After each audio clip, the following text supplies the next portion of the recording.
What's good? What's good? Welcome to the script, the unfiltered, the unscripted, and the unapologetically real. Each week, the script dives headfirst in the stories shaping our lives, from the headlines lighting up your feed to the love dramas unfolding in your DMs. Powered by real talk and raw perspective, this live experience blends culture, commentary, and community with a pulse on what matters now. Whether it's politics, relationships, or the internet's latest hot mess, we are breaking it all down with insight, humor, and just enough side eye. This isn't just a show, it's your front row seat to the conversation you didn't know you needed. Now, before we dive into tonight's topics, I want to take a moment to shout out our incredible partner, blackdoctor.org. Now, if you're not familiar, blackdoctor.org is the leading health and wellness resource for the Black community, reaching millions every month with culturally relevant content that empowers, educates, and uplifts. Their mission is simple: to make health and healing more accessible by speaking directly to the unique experiences from Black families, from chronic illnesses to mental health, nutrition, to self-care. Blackdoctor.org is about taking control of our well-being with information we can trust and voices that look like ours. I'm proud to be a part of this platform and to bring you the script every week in collaboration with BDO, because in a world where everybody's talking, we're committed to making sure that what you hear actually matters. Now, tonight we're going to be talking about the space in between, right? The spaces in between love and distance, between generosity and boundaries, between pride and peace. We're exploring what it means to lead, to love, and to keep our composure in a world that keeps testing our capacity. So let's get into it. Now, I want to let everybody know that's watching this live and in real time, right, that we are actually streaming live and across multiple platforms, right? So you may be one of the only individuals in that particular area, but if you are watching it on either YouTube or on Facebook, you have the ability to comment. And if you comment, I can see it and I can pull it right up here on screen, right? Now, if you're watching through either Instagram or TikTok, I can still see it. I can interact with you, but I can't pull it up on the screen. So, let's make this as interactive as possible because we got quite a bit to cover, right? There's been a lot going on. And even though it is not my goal to cover it all, right? Because I mean, like literally, it's been a bit of a shit show, right? Even though we're not going to be able to get into it all, this is going to be a unique show that is centered around a lot about love, a lot about Black love, and even specifically with a highlight on men, right? I kind of want to dig into men. I noticed that there was a theme that was evolving this week. And so that's going to be a lot of what we address tonight. So I came across this post, and this is where we're going to start. Okay, so let me go ahead and just cue this up first, because when I saw this, I was like, okay, yeah, this is actually some interesting stuff right here. So this segment we are going to call, hold on, there we go, I love you, but I can't right now. Okay. So I came across this post and it stopped me in my tracks. Right now, it's about two people who have love for each other, but one of them admits that they just don't have the emotional capacity to keep the friendship going right now. No drama, no blame, just honesty. Right. And so we'll talk a lot about relationships ending badly, but what about when they end peacefully? Right. So let's talk about emotional capacity, boundaries, and what it looks like to love somebody enough to walk away. Now, this particular post, let's go ahead and jump right into it so that you can see it. It says, a woman ended our friendship because she felt I wasn't devoting enough attention to nurturing it. She said she realized she needed more from her friendships. I expressed that I was going through a pretty emotional, draining divorce, and unfortunately, I didn't have the capacity to give more than I was giving. I was barely keeping my head above water for me and my children. I didn't make her feel bad, and she didn't make me feel bad. We wished each other well and parted ways. It was honest and mature. So, I'm kind of curious, and if you're, watching it, feel free to kind of dive in and let me know what you think about it. I was kind of surprised when I saw a lot of the feedback on this particular post, because it was surprisingly rather mature. You know, a lot of people, I think, commended her on her emotional maturity, and there were several people that also kind of felt like, you know what, I've been in a space before like that, right? Where for whatever reason, the friendship just wasn't given what, I desired. And so there are times, where you have to kind of part ways. And that's one of the things that I think we seldom talk about, like in our interpersonal relationships, right? Like there's always this belief that, breakups are only romantic breakups. But sometimes some of the most painful breakups are the breakups that happen between friends. Now, I'm always fascinated when people physically end the friendship, right? Like to me, okay. So let's unpack this a bit. So there are times, in romantic relationships where it can get a little sticky and people have a tendency to ghost, right? And many people have always felt that like ghosting is a very emotionally immature thing to do, right? Like, you at least owed the person the decency to let them know, how you felt. And, even if it wasn't any kind of reconciliation, you don't owe them any type of retribution or, a second chance, but you at least owe them the decency, the common courtesy, the respect to let them know that you are going to be pivoting and like, going away from your relationship. And so I can understand that from a romantic space. I'm always fascinated when people do that from a friendship space, right? Now, I'm not suggesting that you be bogus, but there are times where it's like, okay, you and that particular friend may just be like in a rough patch. Um, and it may not even be because of something that someone did, maybe just like your schedules are kind of conflicting, or maybe you do feel that they aren't maybe showing up the way that they could. Now, I think that there's multiple ways that a person could address that, right? I think that you could address it head on, you could speak on it. But I've normally found that in moments like that, a person will just kind of pull back a little bit, right? If you kind of feel like a friendship is not giving you what you desire. As adults, sometimes we just kind of pull back and we give it space.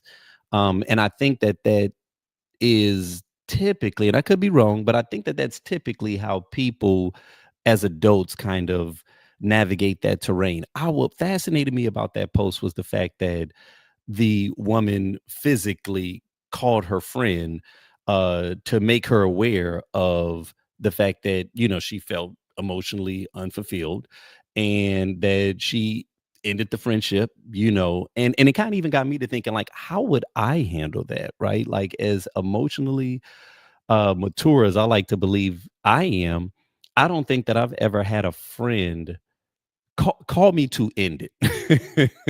You know what I'm saying? But it is funny though, because even as I'm pontificating about this now though, there was a point, and I can think back to this, and I'm not even gonna call out her name, you know what I mean? Because Lord forbid she watches this, because she'll dig into me now. But I do recall a good friend of mine one time reaching out, and she wasn't reaching out to me to end it, but she was reaching out to me to kind of air her grievance, which that to me is fair, because I think that she felt that she was putting in all the effort, that in most cases, if she wasn't reaching out, then we weren't talking, in which case I heard that, and I obviously, wanted to reassure her that not only was she heard, but that, I understood where it was that she was coming from. But I do recall a bit of friction in that moment. And it was just largely because, similar to this situation that I just read a moment ago, I was going through a bit of a transition, and there was so much that was happening in my world that I think she was not aware of, And so I always find that kind of fascinating when someone kind of hits you up, and before they really get an opportunity to assess where your emotional space at, it's like, well, let me just tell you how it is that I feel, right? Because I think that she was being assumptive that I was either ignoring her, or that I was making time for everyone else, but I wasn't making time for her. You know what I mean? And I can't remember all the specifics in that particular relationship, but I mean, in that particular situation, but I do recall, us kind of exchanging, having a bit of a contentious exchange. And, I think from my perspective, it was it felt a little weird that I was being burdened in that way, that she kind of felt like, because I was not making her feel good, or because, I wasn't making the time for her, that, there was something wrong. It felt a little selfish to me in the moment. And I think largely because of the fact that I was aware of the fact that she had not emotionally tapped in to really even see where I was at, to see if there was a reason for the, what I think she perceived as a pullback. But instead, just like, I'm gonna hit you up and let how I feel about, this. And to be honest, this was in my maybe mid to late 20s. And so, I probably still had a bit of emotional maturing to do in that regard. And so, if I'm being very honest, it did feel weird. It felt weird to have a woman friend who I was not intimate or romantic with, kind of come at me for not being available. I think in my mind, I did not really see responsibility or obligations attached to platonic friendships, right? Like, when we catch up, we catch up. When we don't, we don't. You know what I'm saying? Like, I didn't really see it as I had a responsibility or obligation, because to me that always felt weird. Like, damn, so like now do I have to kind of put myself on a schedule? I got to call you once a week in order to check in. You know what I mean? Like, the phone works both ways. That was kind of my mentality. I was coming from that perspective. Like, well, the phone works both ways. Like, you pull back, and sometimes life be life. And it was one thing when I lived in the same city as you. I'm living in a different city. There's a lot of things that's going on.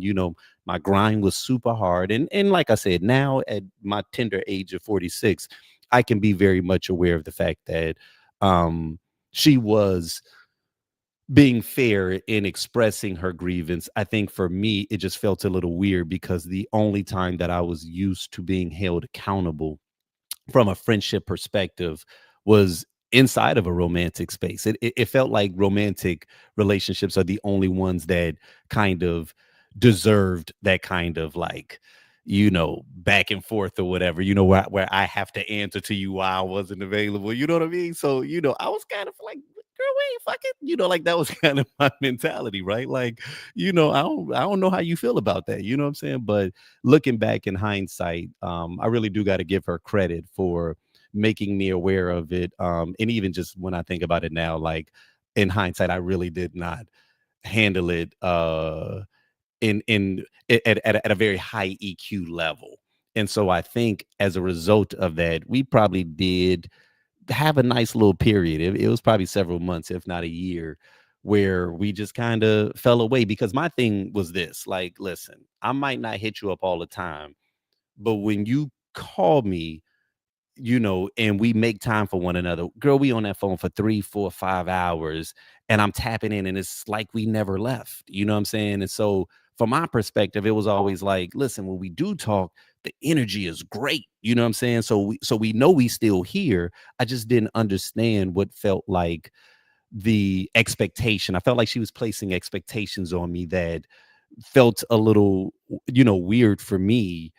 Just because I hadn't had, I guess, friendships. Guys don't do that typically. Like that is very much a woman thing to do, I probably would say. And not saying that guys should not do it, but just saying that typically guys don't do it, right? And so I think that was kind of the flippant nature that I had. Like, girl, it ain't like we smashing or whatever. You know what I'm saying? So I was probably a little dismissive of it. And when I think back, I'm really glad that our friendship was able to sustain that, and that she was able to kind of, I guess, work through my ignorance in that regard. It's funny looking back at it now, because until this exact moment, I think I probably subconsciously still felt valid, right? But yeah, but hopping into this particular situation, while the woman did feel like, yeah, man, we were being, mature, and yeah, sometimes relationships, was peaceful.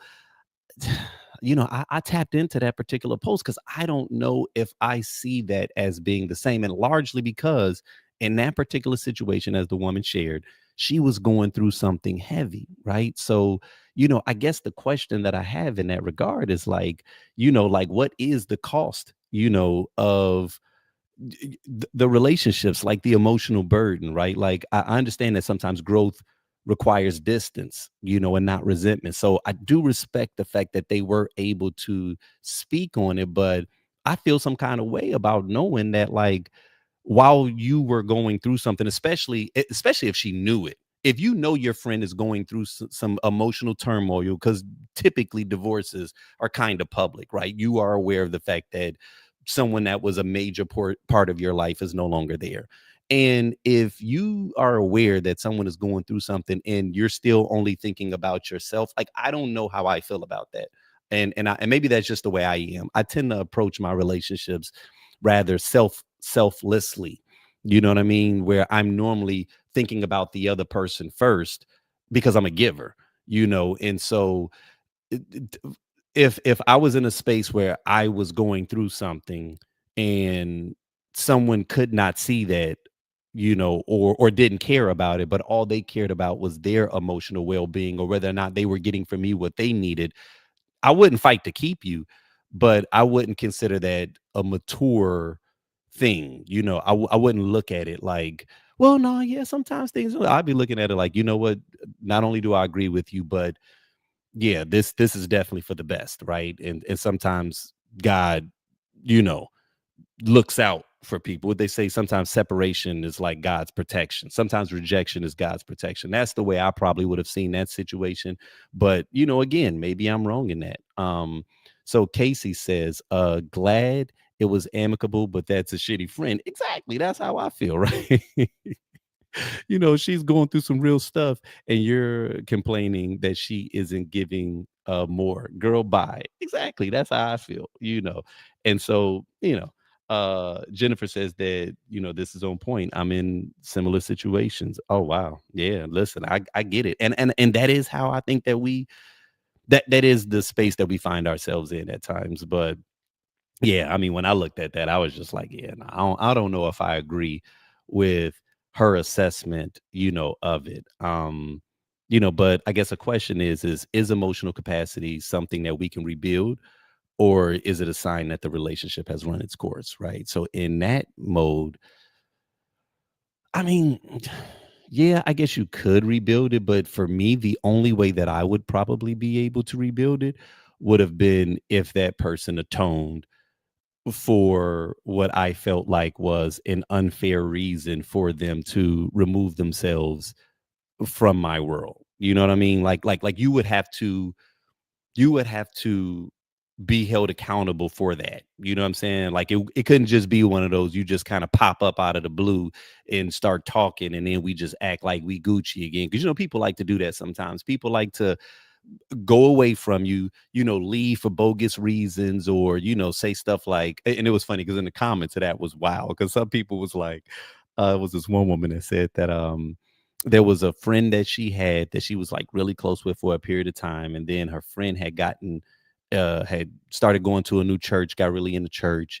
And then just out of the blue one day said, you know what, God told me that we need to part ways and no longer be friends. And that really damaged the woman that heard that. And she was like, she said it seemingly came out of the blue and she didn't really know how to receive it, but she accepted it. And she said just recently the girl, text her just casually, wanting to check in and the whole nine. And so she was asking, like, how do y'all think I should handle this?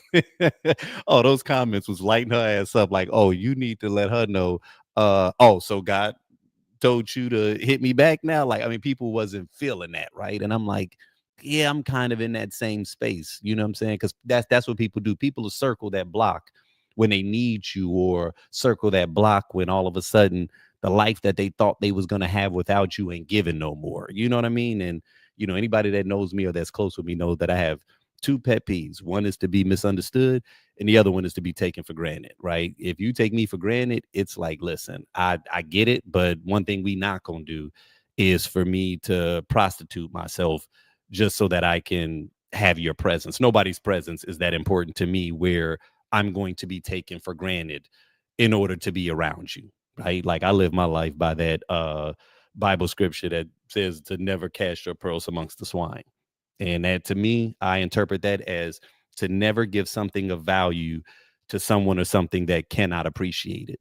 And if I value myself and I understand the value of my friendship, if you don't want to be a part of this, if you don't want to be a part of my world, listen, that is one thing we are not going to do, right? Is me putting myself out there and, hey, what and me walking on eggshells or hopping through hoops. Nah, if what you want is to not be here, I understand. And, next man up. That's the way I'm moving. Maybe I'm bogus in that regard, but it's real.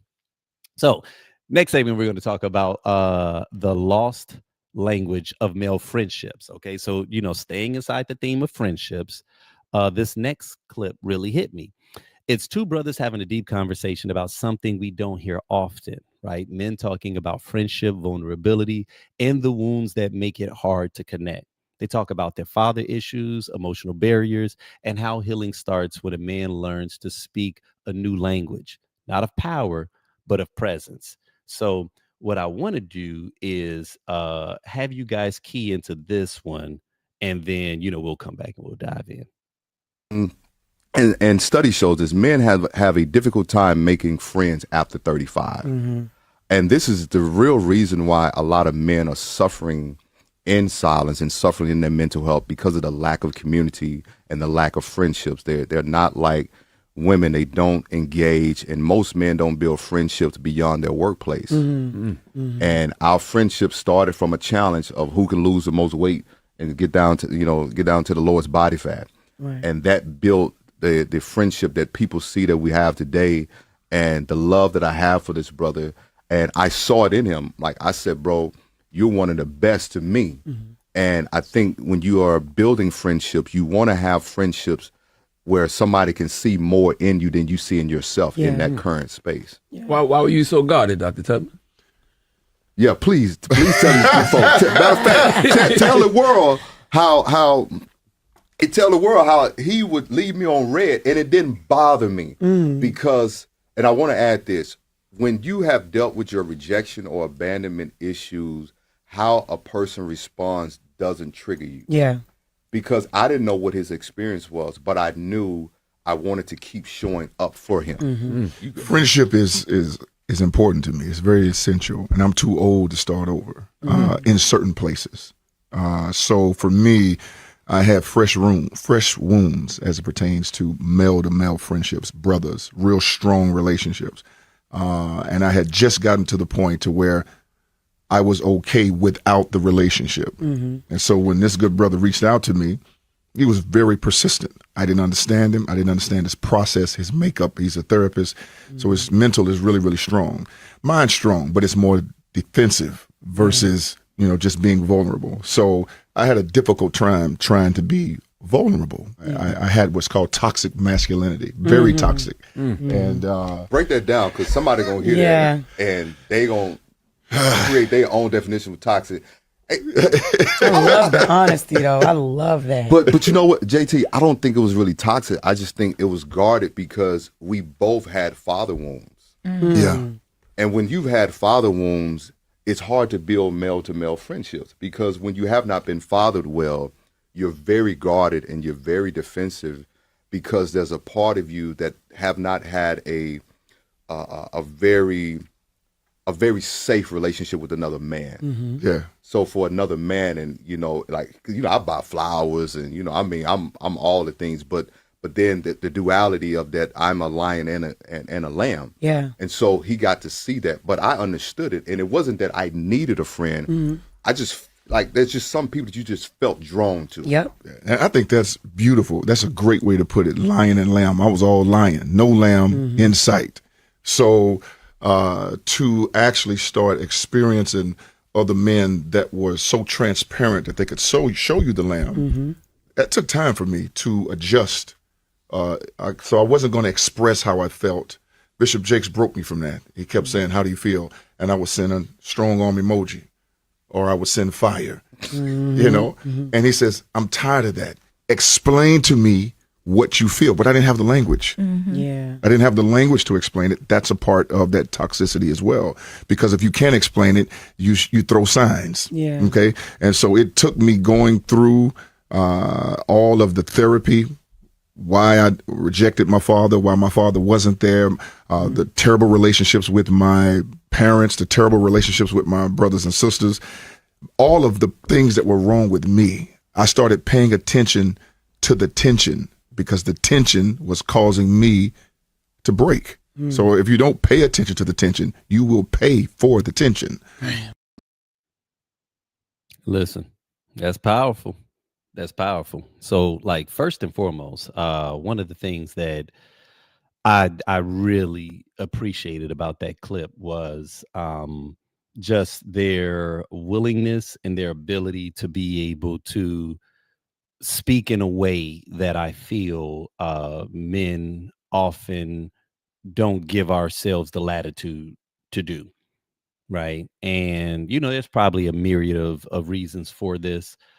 This was actually a clip that I was going to hold for, one of the future shows that I do where, I have one of my partners because this, and maybe I will kind of resurge the clip at another point. It'll have a resurgence, but I think that it is still something, keeping inside the same vein of friendship, and the importance of it. I really feel that is kind of like the key to life in many ways, is relationships.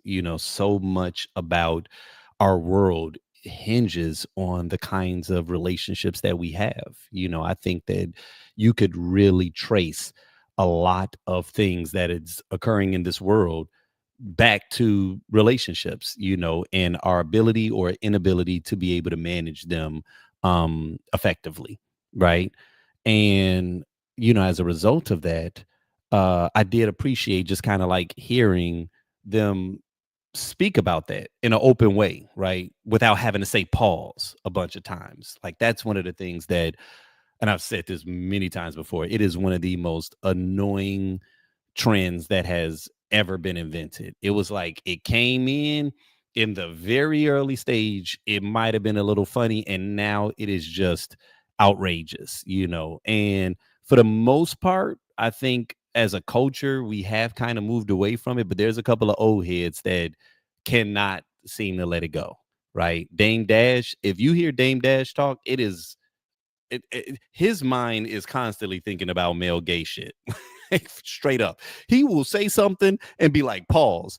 And my mind didn't even go towards homosexual sexual moments until he said that. Like, I had to think, wait a minute, what did that have to do with gay sex? And then all of a sudden I'm like, oh, I'm thinking, man, you are one of the most creative pause people on the planet, right? Like, it's one thing if it's something that's just so outrageous where it's kind of like that's what she said, right? Like, I get that kind of comedy where it's like, okay, bro, you lob that up there. I had to slam dunk that. But when you are literally like that man is like a pause savant, okay, because it will be something that's damn near metaphoric, and he'll just be like, pause, and you'll be like, pause, and I have to stop and think about it. I'm like, okay, all right, and it's like it started as a joke, but if you have to use that as a crutch in order to get through thought, that to me is problematic, right? And largely because of what that says.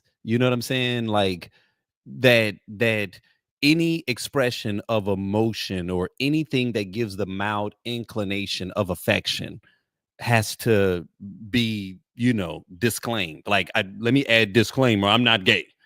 Bro, come on, man. You are literally in your 50s and you're saying pause like 5 times inside of like a 10-minute clip. What are we doing? Right. And the reason I don't like that is because it reinforces our inability sometimes to be able to share emotion and affection towards one another. Right. Like our inability to be able to hug one another, to be able to say, man, I love you. Right. Like, just straight up, not a pause, not a, hey, bro, I got love for you. No, bro, I love you.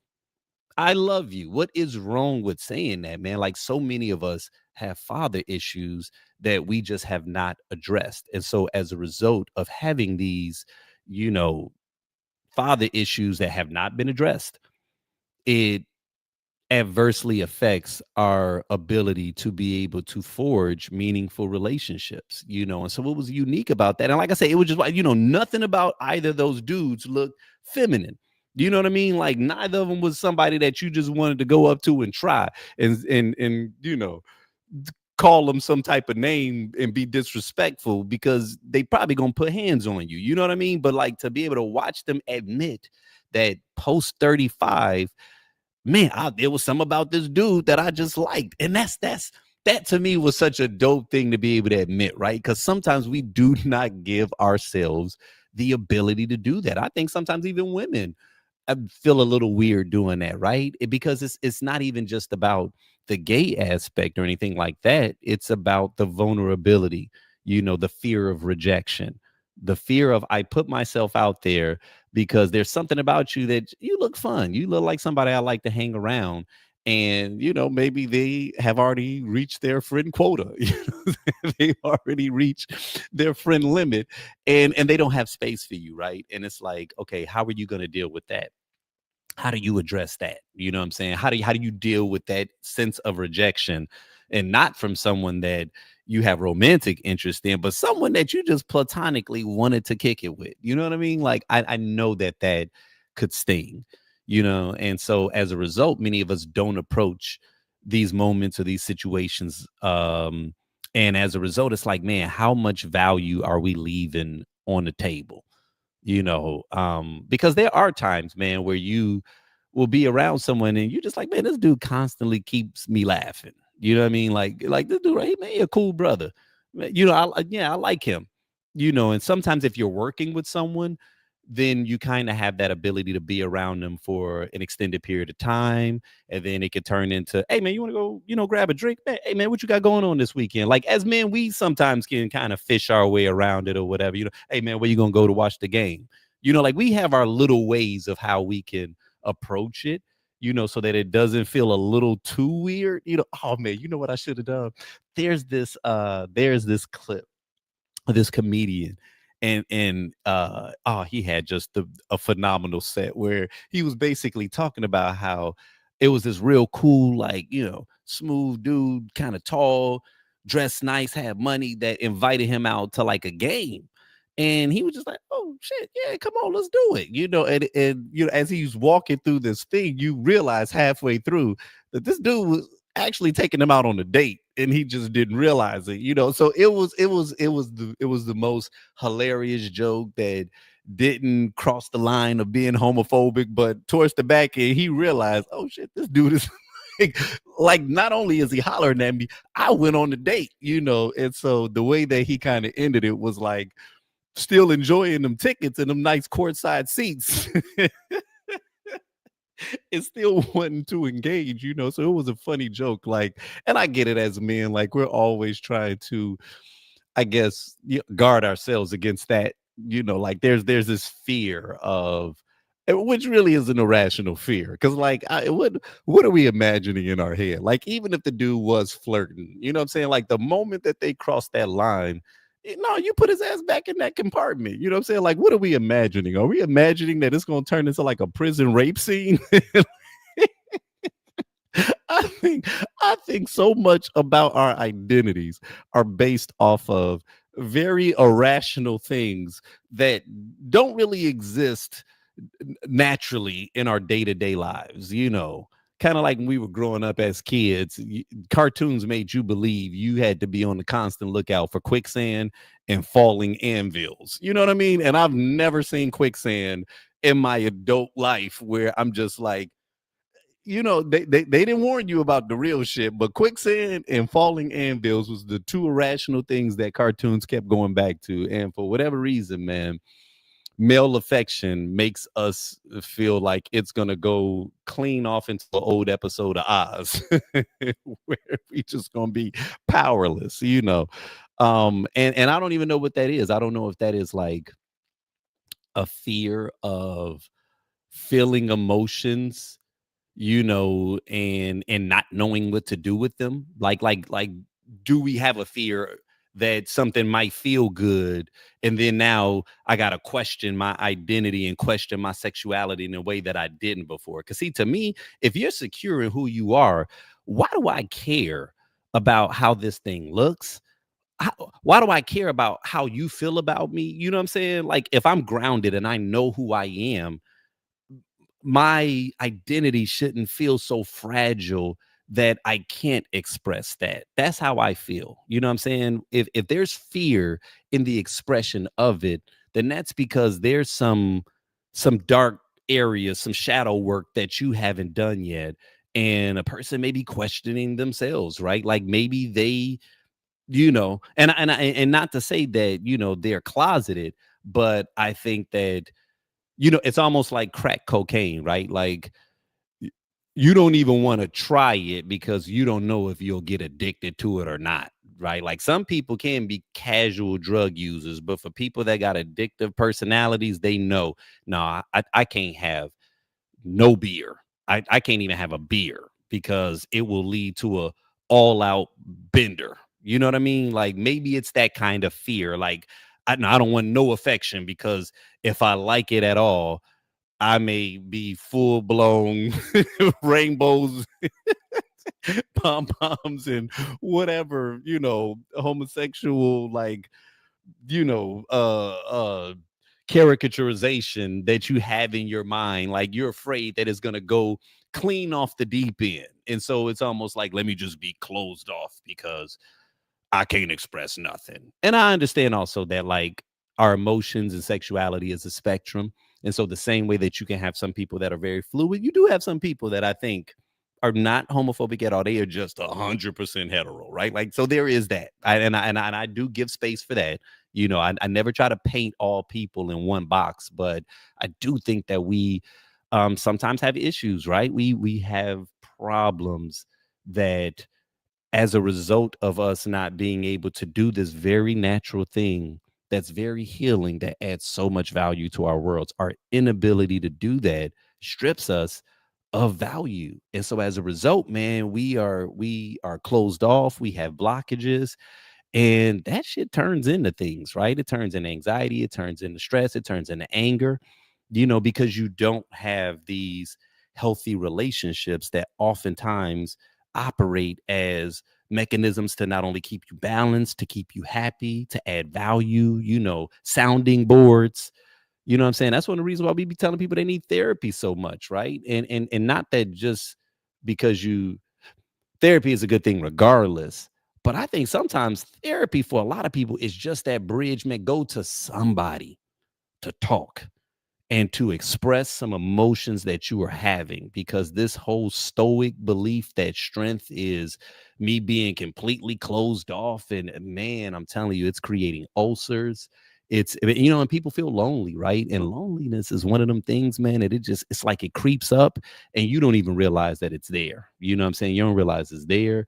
And when it occurs, you know what I'm saying, it's almost like, well, how do you don't even know what to do with that. You don't know what to do with that energy, and so I do believe that there are times where having that ability to be able to forge those relationships, to be able to have that friendship, man, it adds tremendous value. And so, like I said, I do appreciate, what the brothers was sharing, and I know post 35, man, and this is for men and women, it's hard.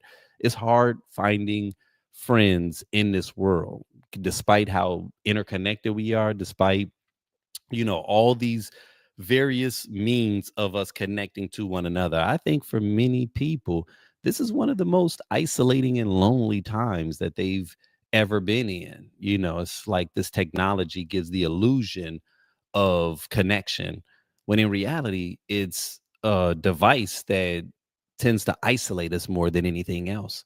And that's a whole other topic, because when you really start digging into the algorithm and how the algorithm works and what makes it successful, you know what I'm saying, it generally is because of its capacity or its ability to be able to hone in and like section you off, you know what I'm saying, and isolate and polarize. Like, that is what makes clips go viral.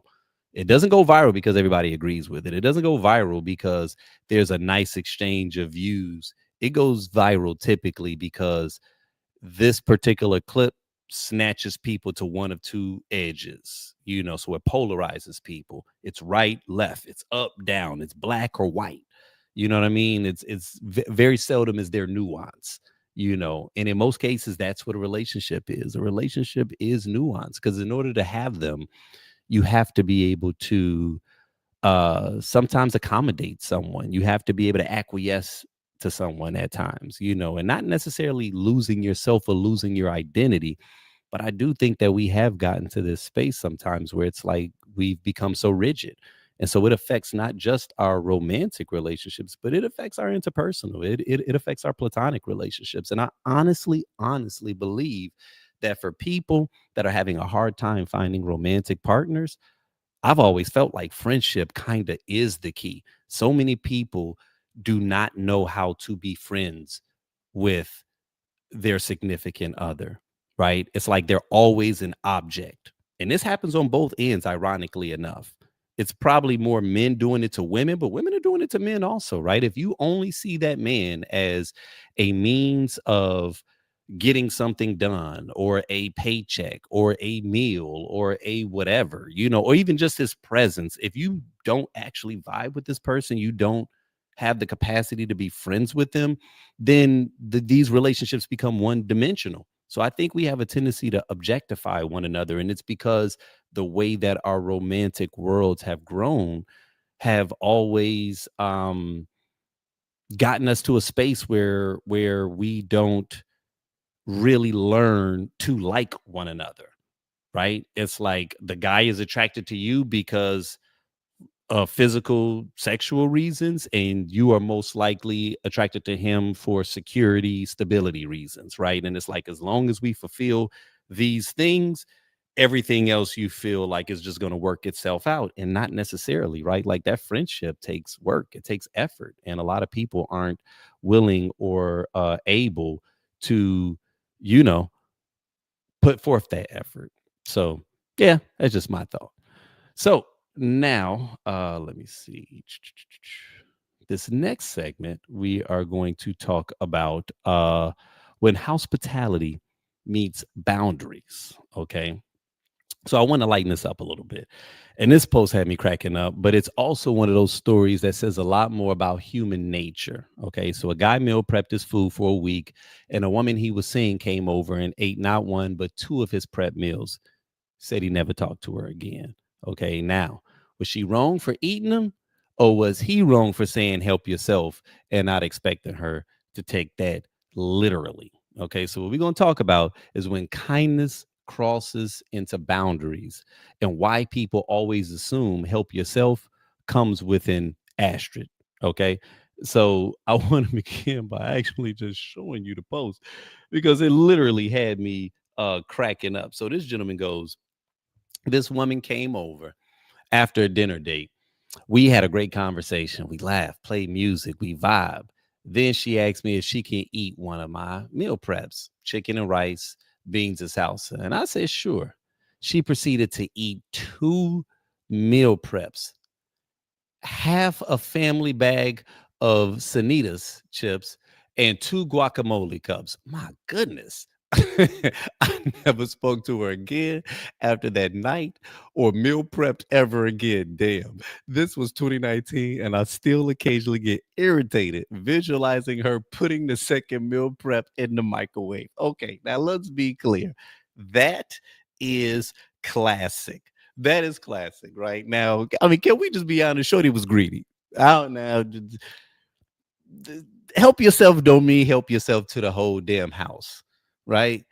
That's trifling. I don't care what nobody say. That's trifling as hell, man. That reminds me of one of my cousins, man. My cousin is one of them types, man, that'll come over and ask you if he can, man, you mind if I grab a drink? I'm talking about somebody. Like, yeah, man, go help yourself. And you're thinking, like, yeah, we sipping. Yeah, you're gonna maybe get a drink or two. Hell, I don't mind you do 3. You look up that whole bottle gone. It's like, first off, where are you putting this alcohol? You know what I'm saying? Like, this is dangerous, right? But the fact that I know that inviting you over means you are going to systematically work your way through my liquor cabinet, and you also never pull up with a bottle. And as a dude, you don't even care, but you also be like, come on, dog. Like, that's so tacky, man. That's so tacky. You know what I mean? And it get to the point now where, me, I'm the type where if I know what's coming, I just gotta have you.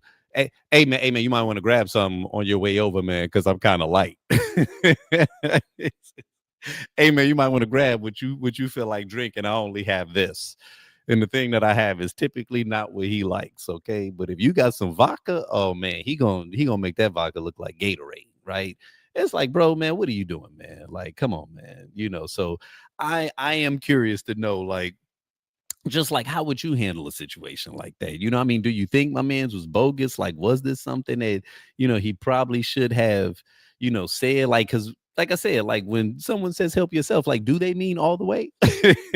Like, straight up, but I think it's hilarious, though, the fact that my man said that from that point forward, he still has not meal prepped. So, like, not only did she just put a bad taste in his mouth, but he just lost all motivation from that point forward, which is deep. That means that was a very traumatic and triggering situation for my man's. If he pulled up and was just like, you know what, man, the hell we're working out. You know what I'm saying? From this point forward, matter of fact, I ain't eating healthy at all.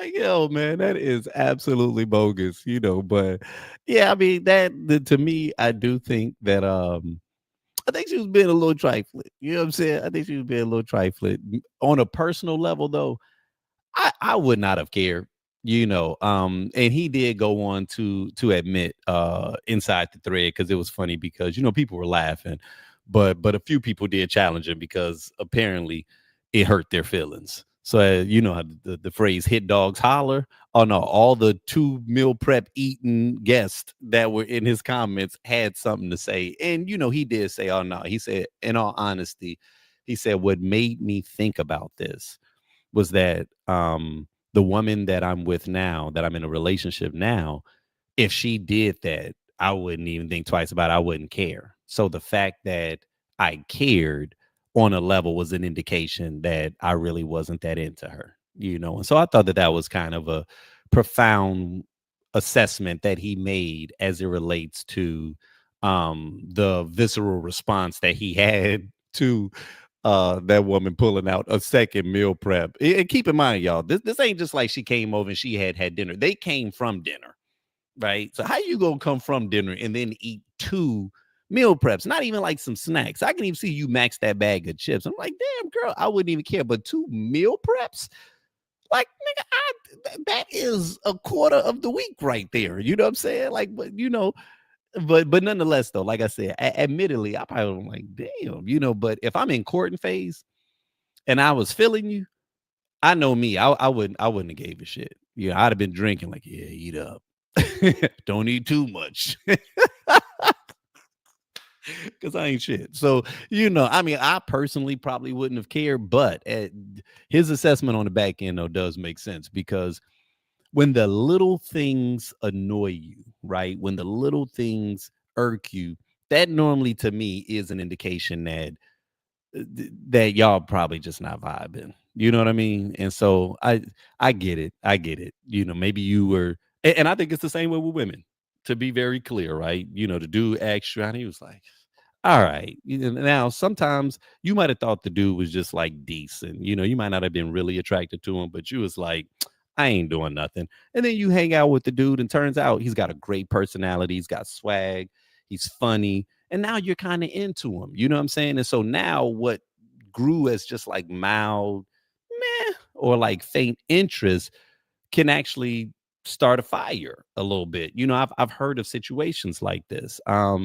Any two people that are hanging around when they realize that they have chemistry. And then that's, I think, when you become a little bit more willing to be generous in that regard. But yeah, man, when it's somebody that you not feeling, I don't even care if y'all been intimate, man. When you're not feeling them, you become very short. You know what I mean? And the simplest of things can piss you off. It's just like when a person is attracted to somebody, man, all of a sudden his game, he can be a little corny. The corniness becomes cute then. You know what I'm saying? You can think corny is cute if you feeling a dude. But if you ain't feeling him and he say some corny shit, yeah, okay. Check, please. So I get it, but I still thought that was funny. So this next segment is interesting. I actually just saw this today, right? And I hate to be the podcast that's playing clips from other podcasts. It's like a vicious cycle, kind of like when you hold one mirror up to the next and it just repeats itself back into infinity. That's kind of almost what this probably is a little bit. But I did think that this was interesting, right? So we'll call this Black Girl Magic, Black Man Missing. Right. So this next clip sparked a really interesting conversation online, especially in our community. So the speaker, Bakari Sellers, he said, in this era of Black girl magic, is there still space for Black men to breathe and lead? Now, this isn't about competition. It's about coexistence, because while we celebrate the incredible rise of Black women, as we should, some Black men are quietly wondering if there's still room for their voice, their role, and their story. So I want you to take a listen, and we'll dig in after that. In the spaces that I'm in, is in this era of Black girl magic, is there space for Black men to breathe and lead?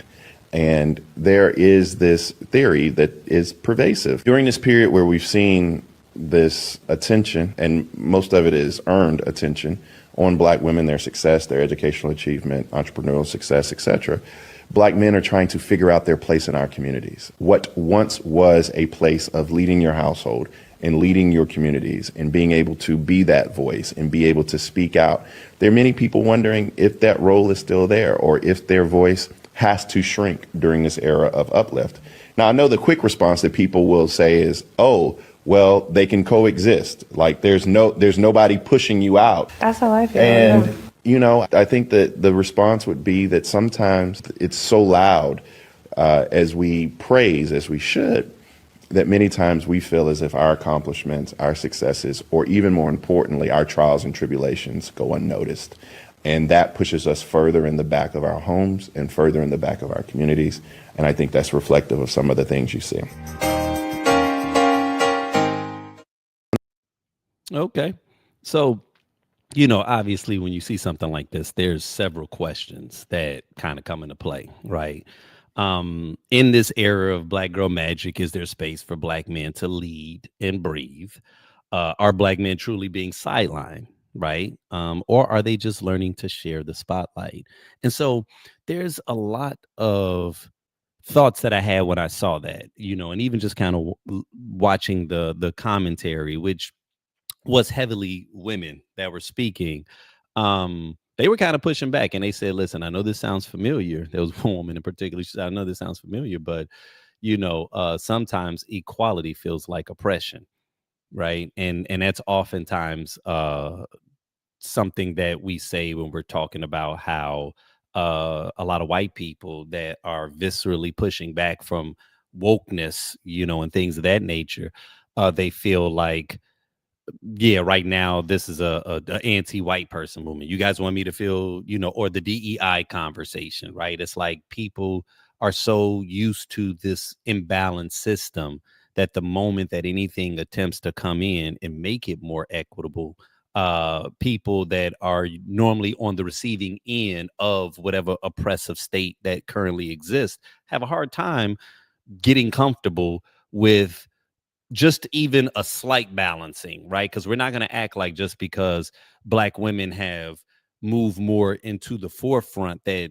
now the system is just balanced, right? Because the statistics and the numbers still show you that, on average, women are earning less for positions where their roles are identical, right? And so, I question whether or not I felt like that this was fair, but then the question comes in, is like, can we coexist without competition, right? And you know while I did see a wide array of different feelings, and even a couple of men that kind of felt like, see, a lot of women are showing that you all aren't really hearing what it is that he said. I think sometimes men felt like they weren't being heard in that regard. And this is one of those moments that, again, I would potentially be benefited by hearing from someone who feels that what he said, had some validity.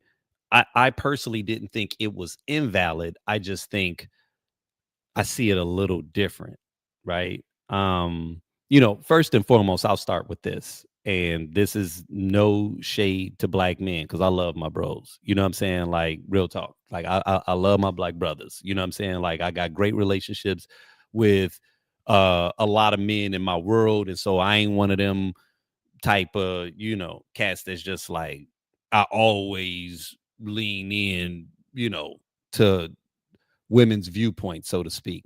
But if we gonna keep it a buck, just to keep it purely 100, if you are a leader and you have to ask to lead, are you really a leader?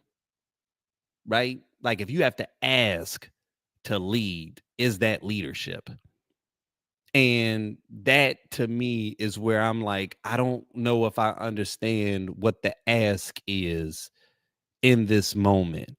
Like, it's one thing to feel an emotion. That's valid, to feel an emotion, but it's not up to the other person or the other party always to make you feel better about it, right? It's not always up to the other party to completely acquiesce to whatever it is that you're feeling. Now, it's okay to feel heard, to desire to be seen, and to desire to be heard. I think that that's a very real and fair desire for everyone to have. But once I hear you, are you really ready for my response, right? Are you really ready to receive what it is that I tell you once I've heard you? Because if I don't really agree with the point that you're making, this might feel like I'm challenging you, or this is confrontation, when in reality it's just me giving you some real shit. You know what I'm saying? And I think that, like, when I hear that, I don't know what the expectation is of women. Like, do you want them to stop striving? Do you want them to stop being ambitious? Do you want them to stop making the sacrifices that they've been making, right? To go back to school, to grind it out. Like, many of these women that were leveling up were doing this while still being the primary care provider of their child. You know what I'm saying? So it's not even like they just was living high off the government, as people always want to paint this picture. And as the man, we were the ones that was straddled at the crib with the babies, so we weren't able to chase our dreams. It's like, nah, man, we had the same 24 hours that they had. They dealing with the same oppression that we dealing with, but oftentimes more, right? Because they a woman and they're Black. So it's like, to me, it's always unfair to look at this situation like, man, is there a space for me to lead? I don't know, nigga. Is it? Are you going to make some space? Because to me, that's what leaders do. Leaders ain't going around looking for people to give them permission, right? Like, they step forward and they make their voices known. They make their presence felt, right? And to me, leadership doesn't necessarily mean that everybody else around them has to be subservient. See, I think a lot of times as men, if we're being honest, what we have to take ownership of is that we have a misguided perception of what leadership actually is. We think that leadership is domination, right? We think that leadership is I'm just going to run out in front and I want everybody to just listen to whatever it is I say, regardless of how harebrained it actually may be. That's not leadership, right? That's more like dictatorship. That's more you being a demagogue. That's not you being a leader. Because an actual leader, if we're going to keep it a buck, sometimes good leaders are also the best followers. I'm going to pause for that one. Sometimes good leaders are also the best followers. This is 48 laws of power, right? This is 48 laws of power. There are some times that in order to be a good leader, you have to first learn how to follow sometimes, right? Because following don't mean that you're not a leader. Sometimes leadership is support, right? Sometimes being a leader is understanding that, okay, hold on. If what you got right now is working, how do I support this? How do I support this so that we can build? How do you take your ego out of the equation for the good of whatever it is that you collectively are trying to accomplish? And that's the message sometimes, man, that I think we miss out on, right? Is that sometimes, man, you need to be supporting whatever the demonstration is. That's what leadership is. So if we look up, and right now, man, Black women are trailblazing and you are within earshot, don't sit on the sidelines, man, and feel sad. Like, I don't care if you're LeBron. If your shot ain't hitting this game, but that nigga that was on the bench, for whatever reason, he popping them like crazy, man, you better keep feeding him the ball. If he got the hot hand, feed him the ball. Are you trying to win or are you trying to be the hero, right? We on the 1 yard line. You going to go ahead and give this to Marshawn Lynch, or you going to try to be the hero and try to pass it on the 1 yard line and get an interception, right? Because see, that's not a leader right there. That's not a leader. A leader is going to go ahead and give it to the man that's who got y'all on this 1 yard line, right? Who they've already shown they can't stop right now. For whatever reason, they can't stop him. And we winning, and they can't stop him right now. So I'm going to go ahead and give him the ball so that we can get the touchdown. That's what a winner looks like, right? Not you wanting to be the one to pass it in. And that's where we fucking up. That's where we fucking up, man. We turning it into a competition, not them. You can still be the boss. She still wants your guidance, right? But you can't be the one that's trying to put her under your heel, trying to make her feel jealous or bad about the fact that you not on top right now. They ain't, man, I'm telling you, man, ain't nothing a Black woman love more than the support of a Black man. She wants you to be her rock, bro. And this ain't got nothing to do with how much money you making. This ain't got nothing to do with what your title is. You can still be her king, and she will bring that money home to y'all. And that's if she a real one. Now, if she bring it home and she's trying to belittle you after you've been legitimately helping her, cause that's what we got to go to. Cause see, people will challenge me on this and they'll make it seem like, yeah, but see, when they doing that, then they try to belittle me because I'm not doing. And it's like, okay, no. I feel you on that. I'm not sitting here trying to make it seem like, everybody is evolved and that all Black women in this role are able to handle the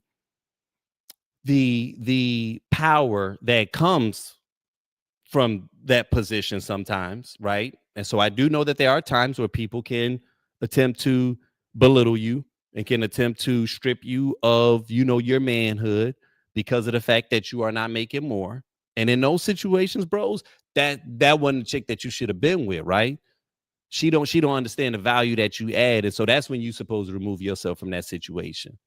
But one thing I know is that if you actually are helping her to secure that bag, then it ain't her bag, it's y'all bag, right? Because you were helping her.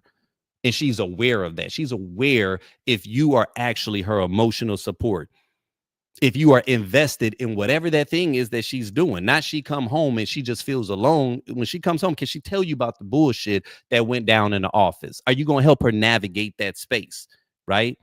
Are you going to listen to her? Are you going to be her comforter? You know what I'm saying? Are you going to attempt to hold her down in the other areas? Because if you're not in a position where you are making the big bag and her money is affording you all a certain lifestyle, listen, you got to do some other shit, right? You have to pick up the slack. And I know that ain't the shit that people want to hear, right? You might have to wash some dishes every once in a while. You know what I'm saying? You might have to fold some clothes, my nigga. Like straight up. You're going to have to contribute to whatever it is that you all are building. But if she feel like I got to still pick up the kid, I got to do everything. And then I got to come home and I got to cook for you. And then you want to be treated like a man. And then I'm paying all the bit. Like that's when the weight breaks a person's back. And if we being honest, dog, you get it, man. You get it. You get it. You get it, man. You got to. You know what I'm saying? So we got to stop the bullshit arguments. You know what I'm saying? We really have to stop the arguments, man. And when it comes to leadership, what I'm getting at is that there are a lot of different versions and vantage points of leadership. It doesn't always look the same, man. It doesn't always look the same, right? I guarantee you, man, as dope of a person as Kamala Harris most likely is, I don't know her personally, so I gotta say most likely is, I'm pretty certain that in her household, she loves the shit out of her husband, Doug, and he adds tremendous value to her, and she probably confide to him with everything. His words probably mean more to her than anyone else's, right? Inside of their household. So who cares about how everybody else outside of what y'all are building feel about y'all? You know what I'm saying? Y'all know what y'all got. And if you really are holding it down, you know what I'm saying, then more than likely, if she a real one, she gonna hold you down. You know what I'm saying? And this has been my experience with Black women my entire life, regardless of whether I was making more or they were making more. When we hold one another down, we typically Gucci, right? So there's a post that's been making waves asking whether Black owned still matters in a marketplace obsessed with being universal. Some people say if you're building something great, it should reach everybody. Others say that mindset erases the culture that birthed the brilliance in the first place. It's an important question. And, you know, can something be for us and for everyone at the same time, right? So basically what we're going to talk about is where the culture meets capitalism. But I want to show you the clip, not the clip, but the post first, because I saw this and I was like, okay, you know what? I actually didn't get to go to it this year, but I was like, all right. So this brother posted, he said, Afrotech has it all wrong. Stop making apps for the Black experience. Create a solution that solves a universal problem. No one cares that it's Black owned. Just make it valuable. And so, you know, this was another one of those posts. I was like, all right, I get where you coming from. I get where you coming from. You know what I'm saying? And it sounds good, but I'm questioning, are you really eating though? Are you eating the way you think you eating? You know what I'm saying? And that's what I was trying to figure out. Like, is he eating? So, you know, y'all feel free to chime in and let me know how you all feel about it, you know, but we'll start with the first question. Like, does Black owned still matter? Or has the term lost its meaning in a universal marketplace? So I want y'all to think about that for a second. Like, does Black owned still matter? And man, I want to say yes.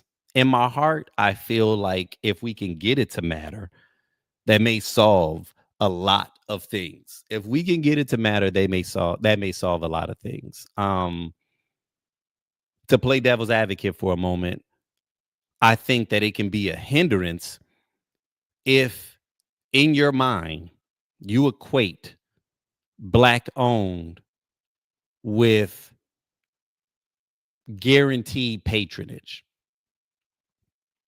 And there's sometimes in our community where we have a tendency to do that, right? Like, we're a black business and we have a largely black customer base, right? And maybe we are one of the only providers of this thing conveniently for them. Let's say it's a restaurant in a black neighborhood and they got fire greens and fire yams and fire fried chicken. And that line be wrapped around the corner. And you go there and you enjoy yourself, but then you start realizing that, okay, it look like they're making some good money up in here, man. Why the service always so damn slow, man? Like why the menu sticky? You just start noticing little things where you like, man, we ain't digging as deep as we should. And there are times where I've witnessed that. And I think that is an unfortunate byproduct of two things. One, that we are so anti-Karen sometimes in our community that we don't hold our people accountable, right? We don't force our people. We're so accepting and we're so loving of a culture. We're so forgiving as a people that you can sometimes do us wrong and we still gonna give you love. And while that can be one of our greatest gifts, it is literally why we provide way more value to the world than typically the world provides to us. Because despite what people do to us, we still bring that in and we still give y'all culture, which is love. We give you the thing that, and I talked about this last show, we give you the thing for free that is priceless. That's the fucked up thing about our culture, right? Is that it's so valuable that it cannot really adequately be quantified. And so since we are the creators of it and we love so hard, we give it to the world for free. White people find out how to monetize it. We're typically shitty at monetizing it ourselves, right? Because it is the gift that we give freely to the world, right? Despite how the world treats us, despite how the darker you are, the worse you typically are treated in any region beyond the deepest parts of Africa, you know what I mean? But yet everybody benefits from this culture that we export. And I think because of that, like I said, we kind of extend that grace to our own people.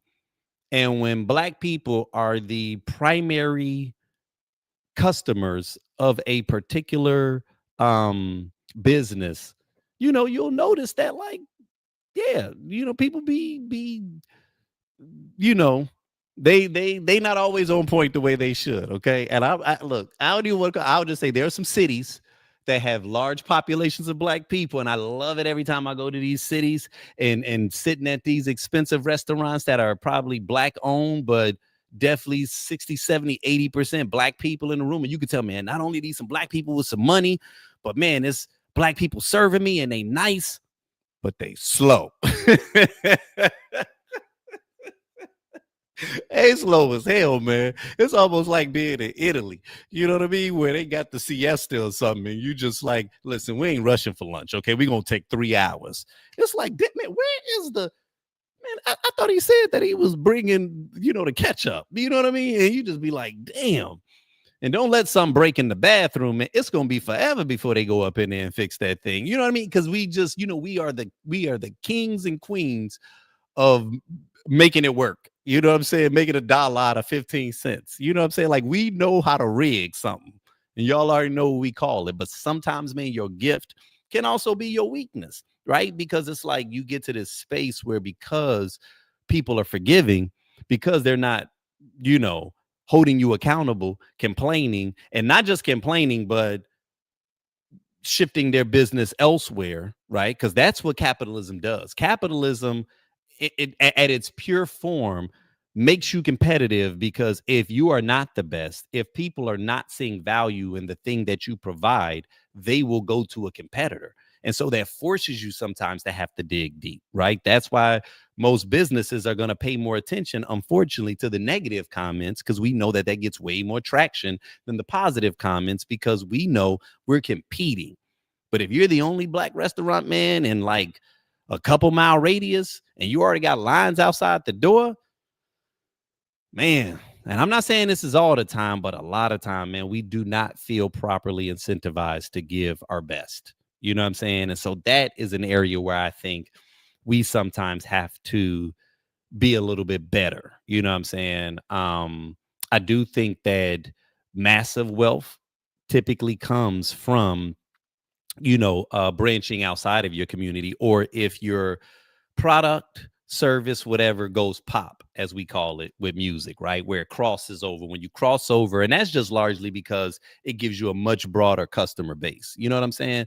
But in reading this particular post, I didn't necessarily think it was fair. I did, like I said, I got his overall point, you know what I'm saying? But I didn't 100% agree with all the points that he was making, right? And just to like look at it, to say to stop making apps for the Black experience, because I feel like these were separate thoughts that was kind of like a part of the collective, but I do want to approach each one differently, right? Especially since he's pointing out Afro tech. So to say, firstly, stop making apps for the Black experience. Now, being someone that is pretty much involved in the Black experience with the Tequila Tales, I got to disagree with that, right? And not just for my own selfish reasons, but because being in the experiential place, I understand the value that that has for people, right? Like tell Black people that are in an area where they are not ensconced in Blackness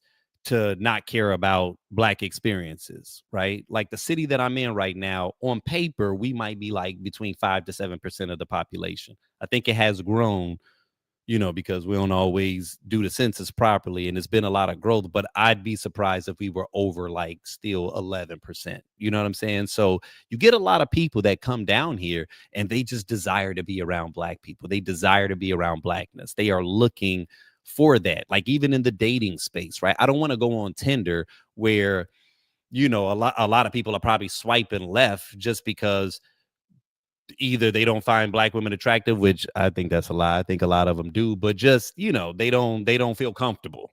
You know what I'm saying? And so, they typically are going to stay inside of their community. And that's how it is with all people, to be clear. Most people are most attracted to people that look like them and that come from their culture and their community. White people per capita are dating more white people. Same way with Black people, same way with Mexican people. This is across the board, regardless of what social media may make you want to believe. We still, men and women, more times than not, prefer or lean in to people that look like us, right? So if you move into an area and you are in a geo-tagged and you are 7% of the population, you know what I'm saying? Like, are you really mixing and mingling with the people that you feel not only attracted to, but that you feel kind of understand you and get you? It's like, nah. So these people are searching for these experiences. And like we were just talking about earlier in this show, the importance of relationships oftentimes is immeasurable. It cannot properly be quantified. And so, we're talking about technology and trying to bridge that gap. Nah, you can't say to stop creating apps dealing with the Black experience, because whoever it was that created that, they most likely did not create it purely to get rich off of it. They probably created it because it was something that they desire to see, right? And those typically are the best types of businesses for people to engage in. You want to be engaged, if you can, when possible, in something that you're actually passionate about, in something that you actually want to spend your time doing. You know what I'm saying? Because in order to be successful at it, it's going to take a hefty investment. So why invest in something that has nothing to do with you? You know what I'm saying? So, or that you're not going to enjoy. So it's like, one, I do think that experiences are hella important, and they're going to continue to be more important, especially when this economy falls off the fucking cliff, which it is. Not to be nihilistic, but it is. We know it is. And when it does, experiences are going to be more important, right? You're going to want to be around community. You know what I'm saying? You're going to want sometimes the comfort of, one another. In tough times, man, we lean on one another, right? And we add one another value. So it may not be about necessarily going out to, super expensive places, because I don't think that that's the only way that you can find value in relationships. But I do think that like the experiences are going to continue to be, relevant. To say create a solution that solves a universal problem. you know, I get what it is that you're saying, but like, how many universal problems are there really? Right?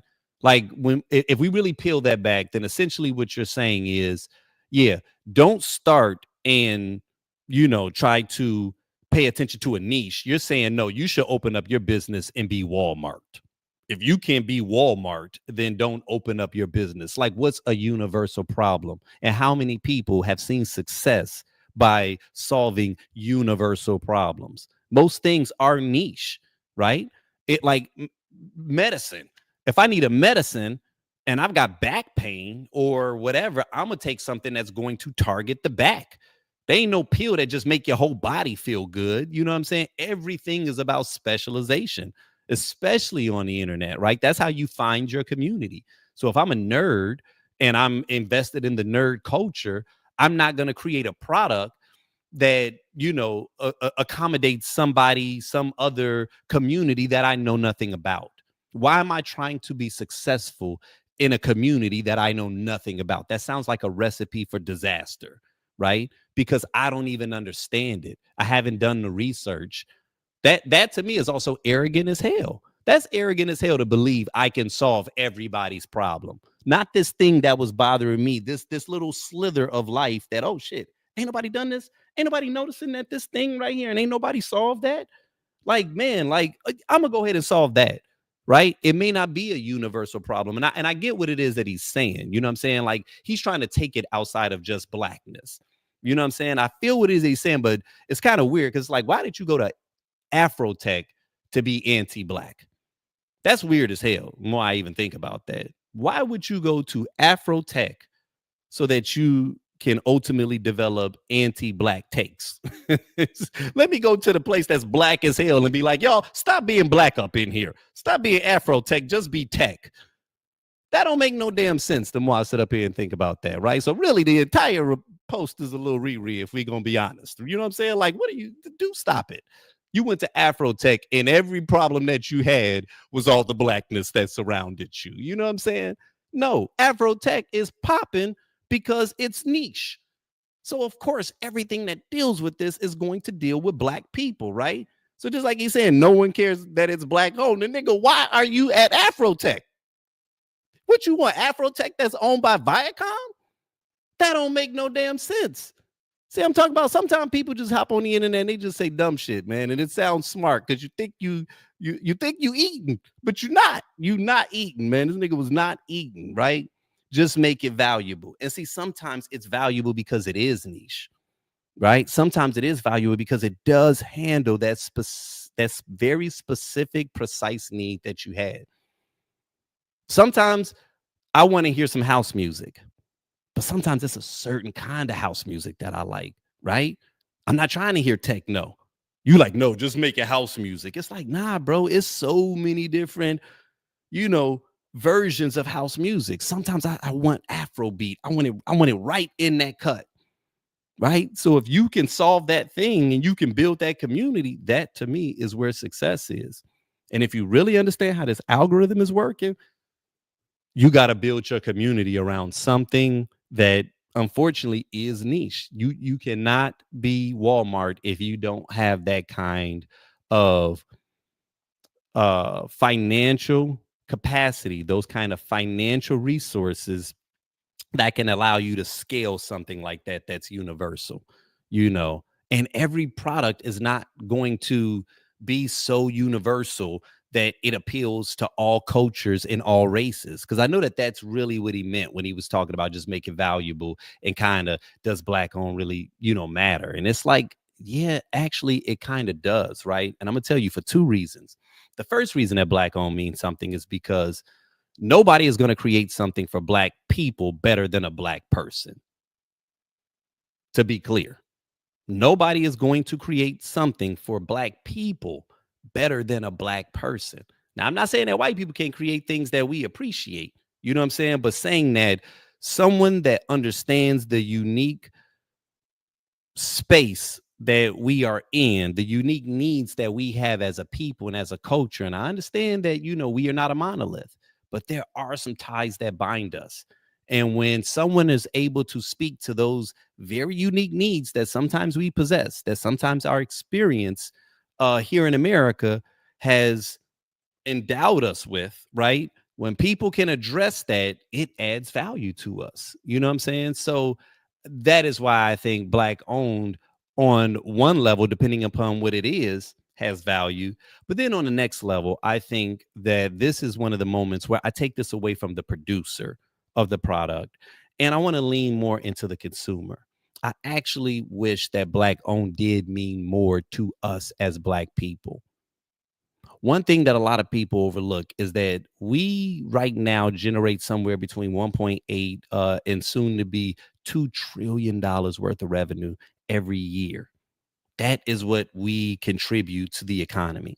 And you got to ask yourself, how much of that money comes back to us? How much of that money circulates back in our communities?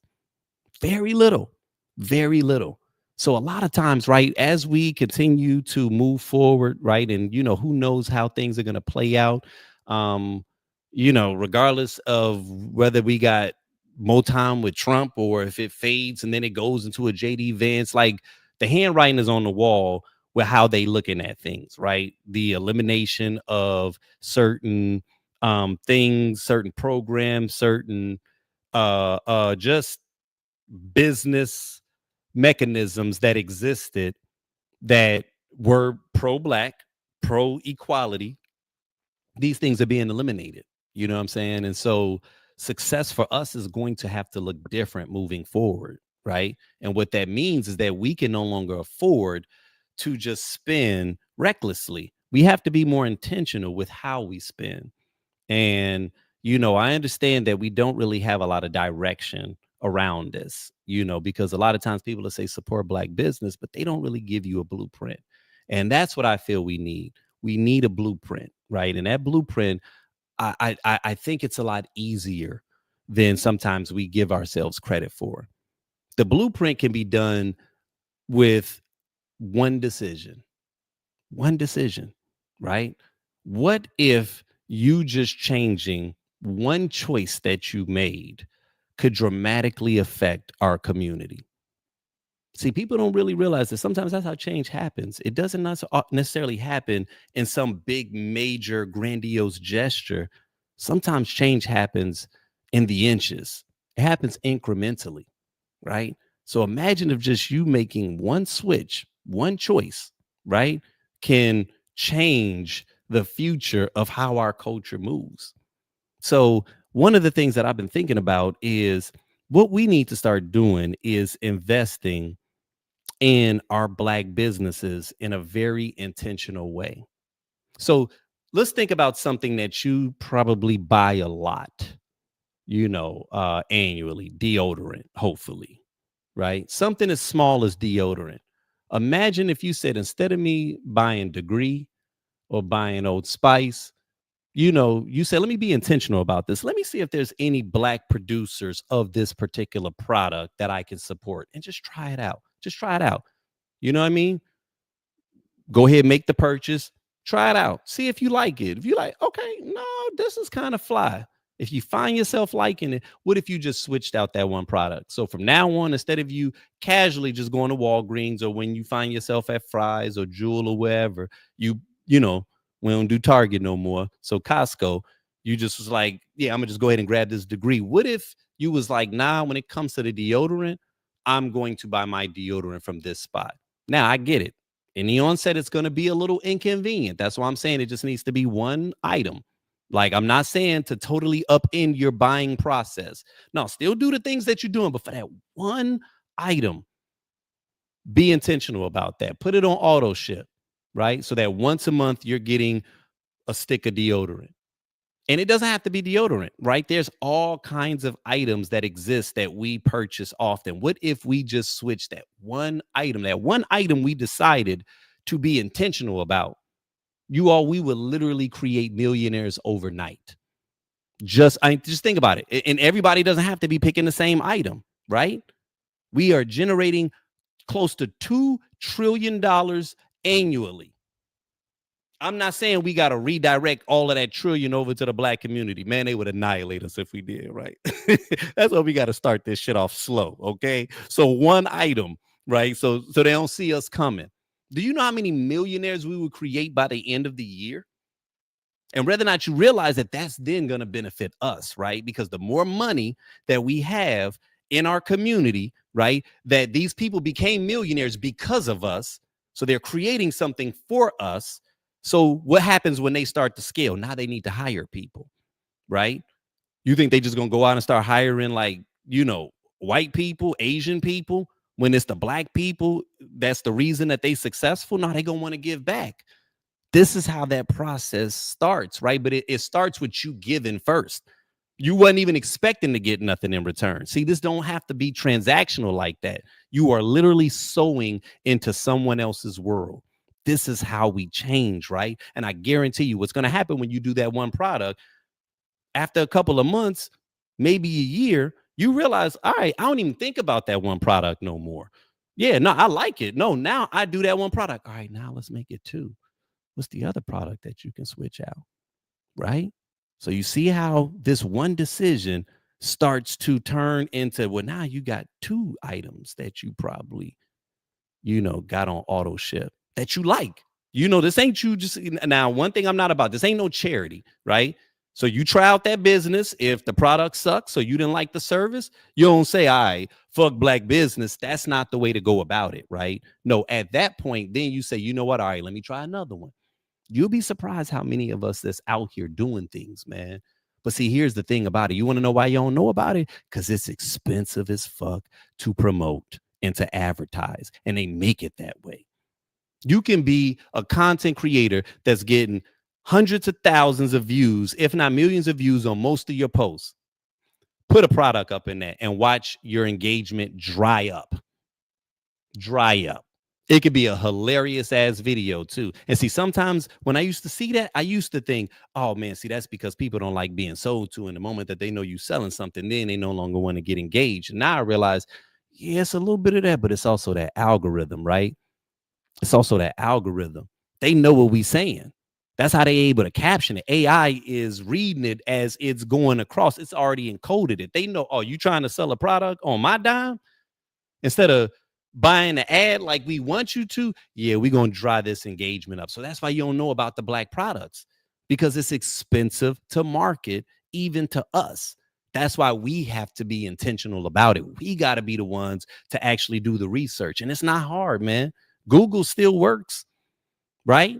And then we can even start sharing it with one another, right? If you find something that's dope, man, pass it on. But this needs to be something that as a community, we collectively are intentional about.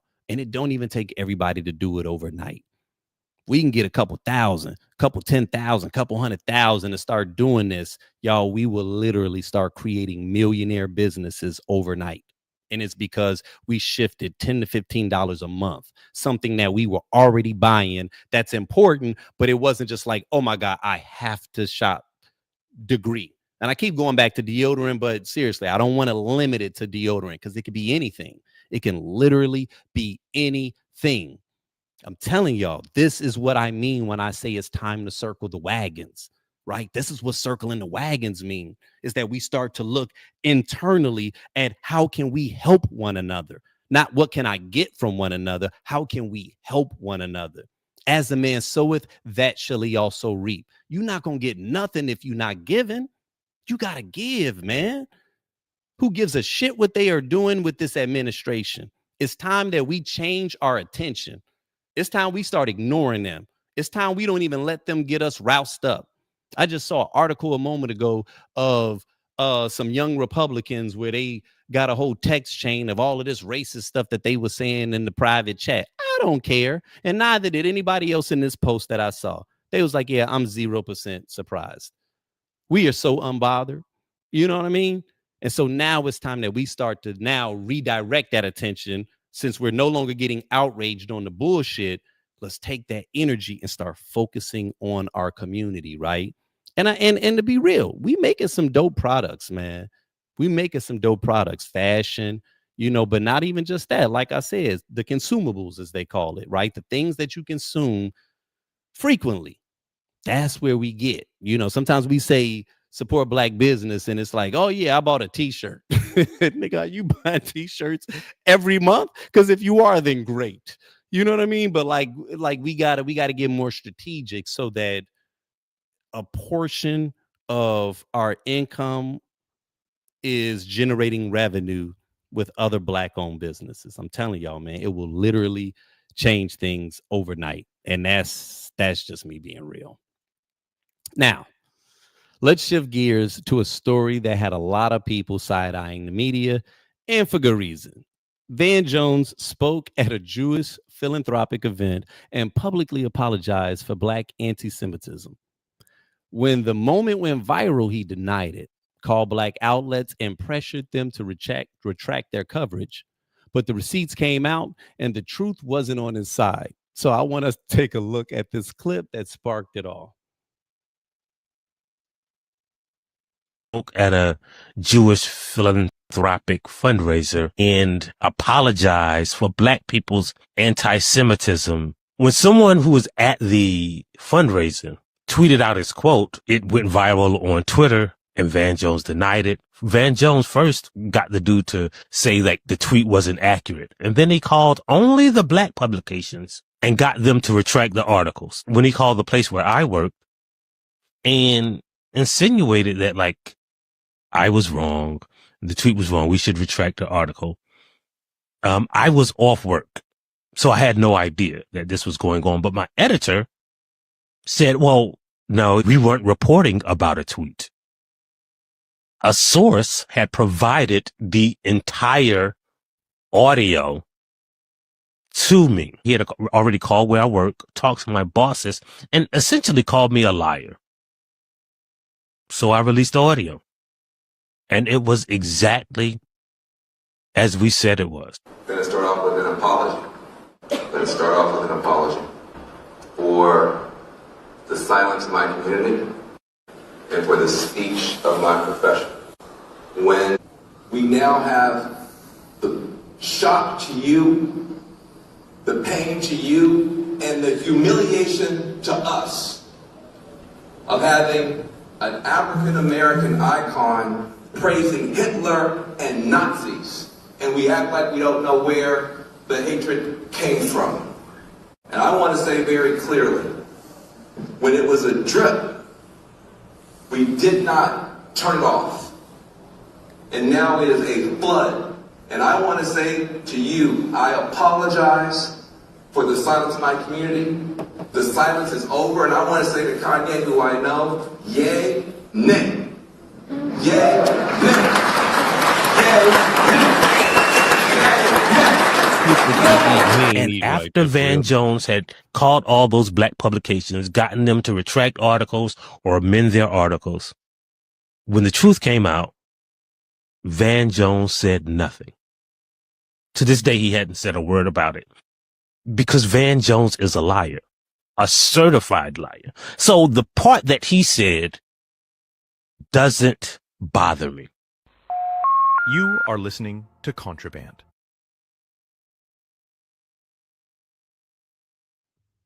Okay. So, yeah, I found that to be interesting and not really completely surprised. Van Jones has kind of been wilding out for a minute, and I guess the first question I have is like, who gave Van Jones the authority to apologize on behalf of all black people, right? Like, when do we get here? You know what I'm saying? But it's like when public figures speak for us, oftentimes they are presenting themselves as though they're representing, but in most cases they're performing. And I feel like that's kind of what that was. It was a little annoying. And the reason why I'm even playing this is because, to go back to the other clip about, can black men lead? This is obviously someone with a platform who did not ask for permission before he decided to speak on behalf of all of us and apologize to the Jewish community something that wasn't a necessity. And it's just like, all right, bro, but what I did find to be fascinating is while doing that, you simultaneously try to silence the critics, right? Any dissent, which that even lets you know how he views us in many cases, that people that don't feel that connection to us don't feel the responsibility as it relates to, you know, always considering us first. I think that that's the best way to put it. I'm not someone that's talking about like hand holding, and you can hold us accountable, but nah, that ain't the kind of conversation that I would expect him to be having with other people, especially if you have not had that with us first, right? And I know that we're in a social media space, and so it's not like, we can really guard that conversation without other people being engaged. But I do believe that that was the kind of stuff that he could have been saying on his own platform and engaging with us, and then let us get into the debate, right?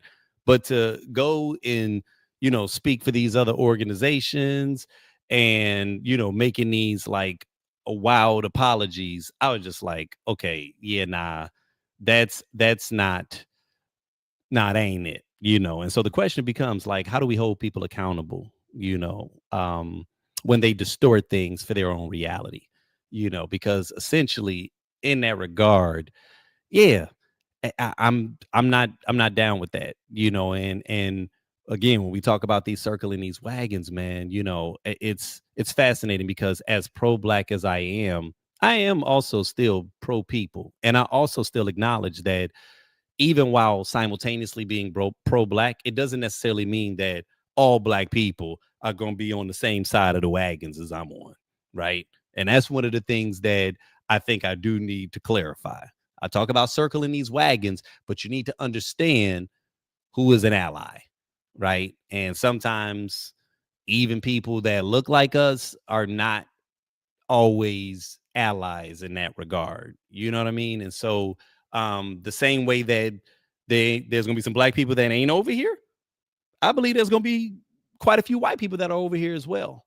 I know that we have rescinded invitations to the cookout until you know, further notice, and I am completely on board with that, to the point where we started revoking black people's picnic privileges if you passing out these invitations.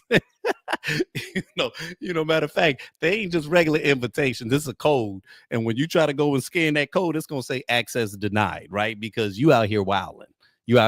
So even though, we not giving away them performative, picnic invitations just because somebody knows how to dance, I do think simultaneously we need to acknowledge that there are a lot of people who have been on the right side of this, and they're going to continue to be on the right side of this. And so, I know that we're still dealing with a lot of frustration and a lot of pain, as it relates to just what that last election represented for many of us, And so I think that we are very warranted to be guarded. But I do think that simultaneously, we, as much as possible, have to be cautious against alienating those that do get it, those that are doing the work and are really understanding what allyship looks like. You know what I'm saying? And I don't think that allyship just means that you're under our heel or anything like that. But I do think that as we navigate these spaces, man, people gonna have to be honest with it. People gonna have to be real. Because like I said a moment ago, that whole Republican racist thread, it did not surprise me one bit. I can't even begin to tell you how much I do not care about that. You know what I'm saying? And not even in a flippant way. I don't care, because everybody that was in that thread are absolutely no different than their parents, their grandparents, and their great grandparents. And what's crazy is no matter how much it feels like we are regressing, and on some ways, I think socially we are. On many ways, this is much the same thing, right? Like, I mean, we can literally look at photographs We can literally look at photographs of people leaving church with their children, going into the town square, and looking up as a black man is hanging from a tree. And that was entertainment. That was entertainment. Like that was, just a short while ago. Like I said, you can see photographs of this, right? So this ain't, we always want to make slavery seem like it was just long way. And it's like, yeah, there was slavery, then there was Jim Crow, there's segregation. Like there's all kinds of public stuff that's happened. You know what I'm saying? Like there's still people alive today that vividly remember Emmett Till. You know what I'm saying? So for me to believe that because a couple of racist, kids, or not even kids, because they ain't kids, they call them young Republicans, man, and them they look like they got some age on them. It's like young. This nigga like he drawing a pension right now. You know what I mean? And then when you look at them too, I don't know if y'all seen them. I meant to pull a pictures up just so that you can see. I'm like, yeah, I would expect you to be racist. Yeah, because you ain't winning nowhere. So you hoping that at least, please, I need to be better than somebody. I need to hold on to something. And it's like, bro, you don't believe that. I can look at you and tell you don't believe you're better than anyone, right? This is just something fun for you all to say because you need to feel like you're a part of a group. You need to feel like you're a part of an alliance, and it's sad. It's sad to watch people be intellectually dishonest, to see how much it appears as though we have not evolved since the foolishness of, just like I said, all of those previous eras. I had that emotion recently. I was just sitting and I was just like, sometimes you just like, I cannot believe that we are really here. Like you could not have told my teenage self that, and maybe it was because I was naive. Maybe TGIF made me feel some kind of way. Maybe all the sitcoms from the 90s made it feel like we were progressing. You always saw a black person in one of the popular shows, and then we was getting so many black shows. Like I don't know if we've ever had a run like we had during those years. Like you would see a lot of successful black programming, and so I think just kind of growing up in that era and knowing about HBCUs, it just felt like there was such a high ceiling, and even though you knew that there was still some bigots out here, the really ignorant bigotry, like systemic racism is actually what holds us down, to be clear. So really I hate that more, to be honest, because that's what stops us from moving forward financially. But when they were more focused on their systemic stuff, the ignorant bigotry kind of took a back seat. So you at least didn't have to face it, because it was like, y'all know we intelligent, man. Y'all, come on, man. Y'all are consuming our art. Y'all are seeing the things that we doing, the whole nine, and so in my mind, in my ignorant 15, 18, 20-year-old mind, I'm thinking, man, if we here now, I can only imagine where we're going to be 20 years from now. I just knew he was going to be on some utopic racial shit, right? Like where we all just kicking it. We all at the same clubs because we all like hip hop, you know what I'm saying? And, more interracial couples, you know what I'm saying? We kind of letting go a lot of that bigotry from our parents because, we more woke than them. You know what I'm saying? Like it was always considered that younger people were a little more like receptive and a little more like open for just progress. It's always been that way. So to just see this whole space we're in right now, and I don't even know if I can put it on a generation, but it's like, how are we back on some boomer shit? Like, how are we back on some old, whites only fountain shit? Like really? We back here? How did we get back here? How did we get back here? And so sometimes I think as I'm thinking about that, I'm like, is this just like a glitch in the matrix? Or have you all really gotten to a space where you all have somehow like convinced yourselves that this is valuable? And so it feels like a perpetual gaslighting for me. I mean, just even watching it play out, and sometimes you almost find yourself like wanting to go back and forth with somebody in the comments.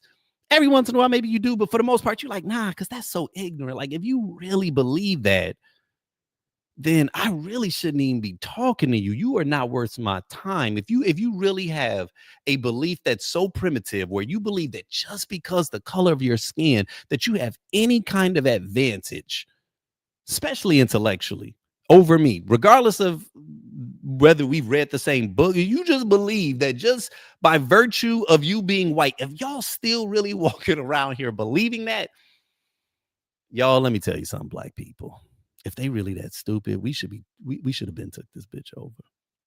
If they are really that stupid, we should have been took this over, right? And so the fact that we haven't means either they not that stupid or there's something that we just ain't figured out yet, because that's a very low vibrational, low IQ thing to think. I don't care if you're Elon Musk. If you believe that you are more intelligent by pure virtue of the color of your skin, you are not very bright. You just are not. You just are not. You that means that you are seeing things through such a narrow lens that you have not seen the vastness and the infiniteness of the universe. And this is across the board, right?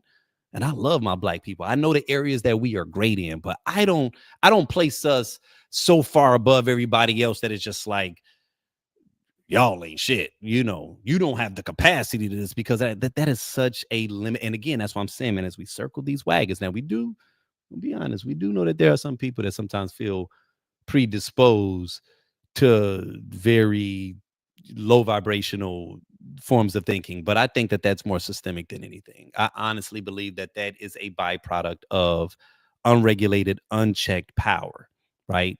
Power corrupts, and absolute power corrupts absolutely.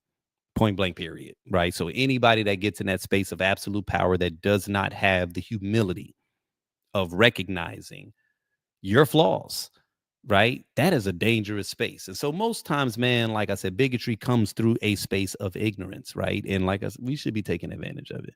We should be taking advantage of it. That's all I'm gonna say, man. But this next segment, and this is, one of the few that we're before we close, we're closing with this story from Brian Stevenson, who is one of the most brilliant legal minds in the country. He's argued cases before the Supreme Court, built institutions that change lives, and yet he tells a story about being mistaken for a defendant in court simply because he's a black man. So what struck me the most wasn't the disrespect, it was what he had to do next that was a little jarring, right? So what we're going to call this is the cost of composure. So I want you to listen to this. Harvard Law School. I've got a lot of degrees and awards. I've won cases at the U.S. Supreme Court, and I've been in courtrooms representing clients, getting there early, sitting at defense counsel's table, where the judge will walk in and immediately get mad at me. The judge will look at me and say, hey, you get back out there in the hallway. I don't want any defendant sitting in my courtroom without their lawyer. And I have to stand up and say, well, I'm sorry, Your Honor. I am the lawyer. I didn't introduce myself. My name is Brian Stevenson. I have to try to de-escalate this situation. And I was doing that recently. I was in a courtroom in the Midwest, and the judge started laughing, but it wasn't an apologetic laugh. And it kind of angered me. And the prosecutor started laughing. They thought it was so funny. And I was sitting there getting angry. And then I thought, oh no, Brian, you can't get angry. You need to smile. You may need to laugh. And I felt that way. I thought that way because my client was not going to be able to leave that county. I was able to leave that county and never come back based on the way I was treated if I chose to do that. But my client was going to have to stay there. So when they were laughing, I smiled. And then I eventually chuckled. Client came in, we did the hearing. But I remember sitting in my car after that hearing thinking, wow, here I am, this middle-aged black man. I'm in my best suit. I actually argued the case at the Supreme Court that we were trying to implement. I've got all of these degrees and awards, and I'm still required to laugh at my own humiliation to do justice for my client. That's not right. That's not fair. And I'm getting old enough to know that when you have to constantly navigate presumptions of dangerousness and guilt because of your color, when you have to tell your children how to survive a police encounter, what to do and what not to do, how they can't do the things that their white friends can do because they're going to be burdened with this presumption, when you have to constantly navigate this world, it's exhausting. And I want something better. I want something better for everybody. And that's why the commitment to truth telling, the commitment to building institutions that help us understand the harms of history is such a priority. Okay. Listen, man. There ain't nothing I love more, man, is an intelligent person, man. Like straight up. Man or woman, man. There ain't nothing I love more, man, is an intelligent person. And there have been a couple of things lately in the news that kind of feel like we getting back to that space, and that's fun for me, right? Because we've been on some dumb shit for a minute, okay? We have really, really been deeply relishing stupidity, and it feels like intellectualism is we're swinging back. And for those of you that don't know what I'm referring to, Mark Lamont Hill had an exchange on the Joe Budden podcast that has been getting heavy rotation, and I know it's more multifaceted, and I don't want to go into it because I don't want to pile on, but it was just nice to see an intellectual sparring and kind of holding his own, because I think that we've gotten to the space, man, where we've made being intelligent uncool, being vulnerable and emotionally aware uncool, and it feels like as Black people, but specifically Black men, we have been exalting some of the not best qualities of ourselves, and I'm not here to even just judge the totality of us, man, but I just feel like we are so nuanced and we have the potential for so much greatness. But in pop culture, the main things that get projected about us are sometimes the unsavory things. And I know that we all have unsavory elements about us. I just don't understand why we collectively celebrate it. Do you know what I mean? And sometimes that's a choice. Like we can try to blame the man, or we could try to blame, that's what they invest in. And it's like, yeah, that is what they invest in. But on some level, there has to be a culpability on our part to not only be willing to put ourselves out there like that, but that we're the ones that's oftentimes circulating the bullshit. You know what I'm saying? Because us as a community, we can start checking the nonsense, right? We can start calling out the bullshit, like not only amongst our peers, but even like publicly. You know what I'm saying? I feel like one of the reasons that we in this space right now, even politically, is because too many real niggas is letting weak niggas get off. You know what I'm saying? And this is above just Black people. Like there are people right now that should have been ridiculed out of their position of authority, but we keep giving this space for weakness, right? And it's like authentic power either is not speaking up, or it's apathetic. I don't know what it is. Or maybe we've just gotten to a space where the algorithm is dictating what we value as a community. And oftentimes, like I said, that the algorithm is programmed. You know what I mean? And so that typically is what we see push the most, but I've said this oftentimes in the past, man, like I want to start seeing more of us be active. Those of us that feel differently, I want us to start being more active. And it don't even have to turn into us being confrontational, man. Sometimes it could be about us just like checking one another, man, like on some simple shit, you know what I'm saying? And just like calling one another to the carpet, not because you affronted me or you made me feel some kind of way, but calling you to the carpet because I genuinely want to see you do better, right? I think you are better, right? We got to start speaking to the God in one another again, right? And just like calling out the bullshit. But I digress. This particular clip, it brought up a couple of things that I thought was interesting, right? And I'm just sitting there thinking like, man, like, have you ever had to smile through something that broke your spirit? Right? Like I know me, and like I think on some level we've part of being an adult, but then also being a man sometimes is uh learning that balance of restraint and utilization of your power, right? I remember a conversation happening one time, and it was at one of the tequila tales where we were talking about um, one of the reasons that sometimes even men don't call one another out. And, one of the things that we came up with was just because there's always the threat of violence inside of our interaction.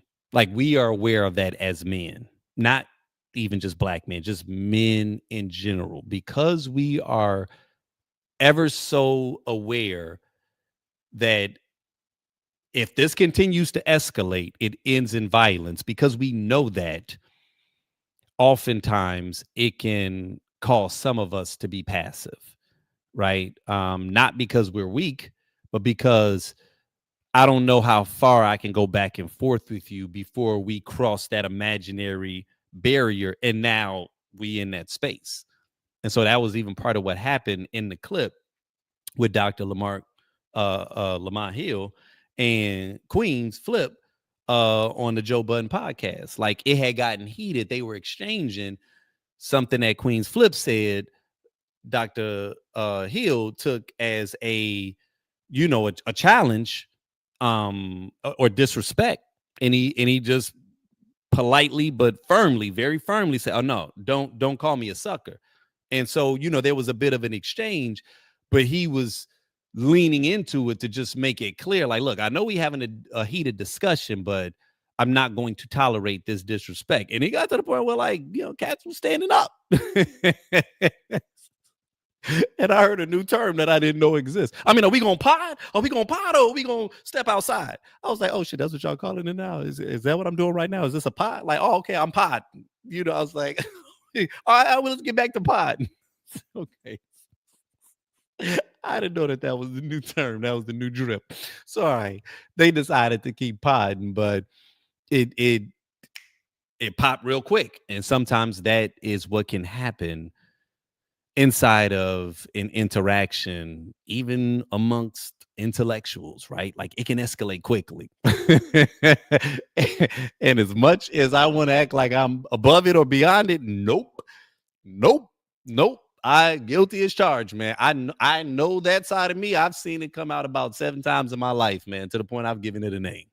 I literally call that side of me the warrior, because when it takes over, it's like an out of body experience, man. And it's wow. It's like blackout mode. You know what I'm saying? And it's to the point where I've had literal out of body experiences where the conscious part of me was standing outside of my body, looking at me, wilding out, kind of freaking out a little bit, like wanting to calm me down. But then it became like this, like, energy self-perpetuating thing where it was almost like I literally could not stop.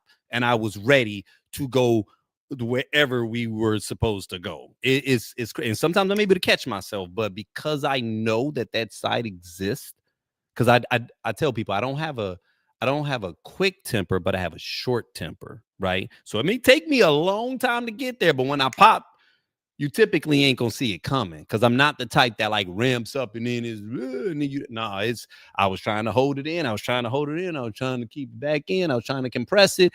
And then by the time it finally comes out, it erupts. You know what I'm saying? So because of that, I've had to learn myself, you know what I'm saying? Which is when I feel it and I can feel like the heart beating fast, I have to try to do situations to de-escalate myself, right? Rather be removing myself from that moment or just whatever. Hopefully you're around people where you can just argue it out. You know what I'm saying? But that takes trust. You know what I'm saying? Because yeah, man, it can go there, especially, man, when we all got this repressed shit in us, not even just from, but just from life. You know what I mean? It's a lot of anger out there in the ether.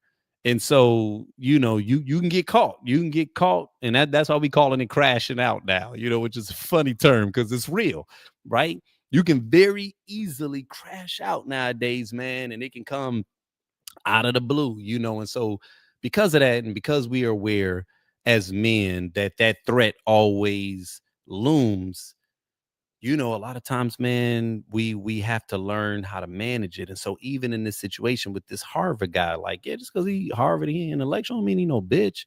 You know what I'm saying? And his pride made him want to just be like, all right, man, listen, judge, he wanted to say some shit. But then he knew, if I say something, and this is a judge, right?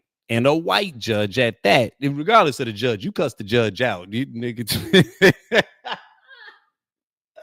Yo, you just condemned your client to life over a parking ticket. You know what I'm saying? And then he probably, it was a black dude that he was defending too. Oh man, you had to have the patience of Job. You know what I'm saying? Like, just, I can't even imagine. I can't even imagine. Like, just what you had to eat in that moment to do what was best. You had to endure what kind of posed itself as a humiliating scenario. Right now, in all actuality, it really wasn't humiliating if he got centered and realized and was able to remove his ego from the situation. If you can remove your ego from the situation, man, you can be powerful because you don't care about y'all laughing, whatever, dude. I'm trying to get this dude off. You know what I'm saying? Like, and that does take a higher spiritual level of elevation. You got to really have your flesh mastered in order to be in some situations and eat it like that, and some of us can and have, for the good of, our family, for the safety of our loved ones. You know what I'm saying? We can't always wild out, you know. I feel like even when it came to Obama, man, like a lot of y'all don't realize that, like, that's who Obama was, right? Like, I'm taking this, man. I gotta take it. Because if I wild out, like, I know what y'all want me to do. I know y'all want reparations. I know y'all want me to stick it to Wall Street. I know y'all want this and this and this and this. But I literally was a freshman senator. Half of these cats don't even know me. I'm a black man with the name Barack.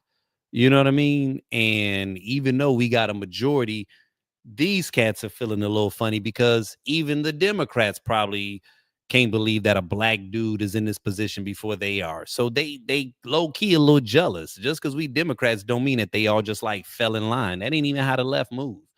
The left cannibalizes itself. You see it now. I didn't even know it was so many versions of a Democrat until after Kamala lost. Right? Until after she lost, then all of a sudden it's like it's leftists, it's liberals, it's this, it's that. And then you let Trump tell it, it's Antifa.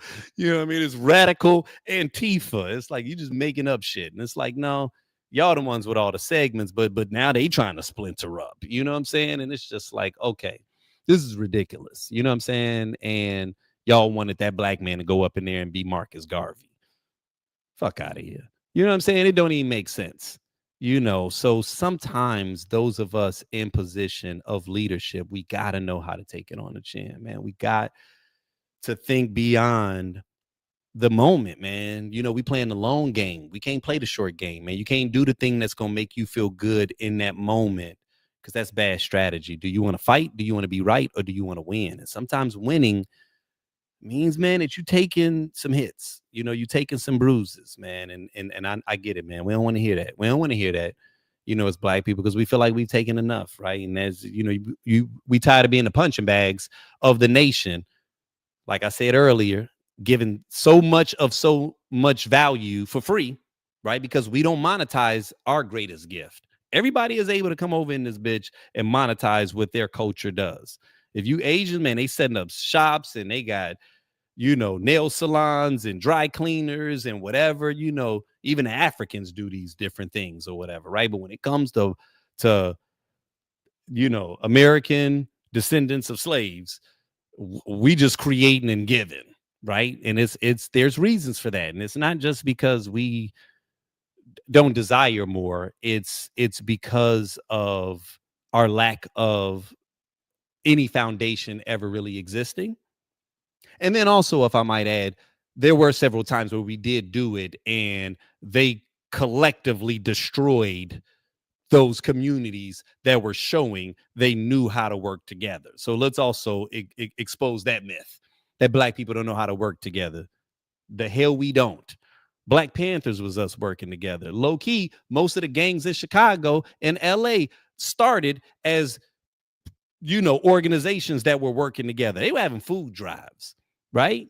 Like, yeah, they might have been engaging in some illegal activities once that became known, but there was still structure.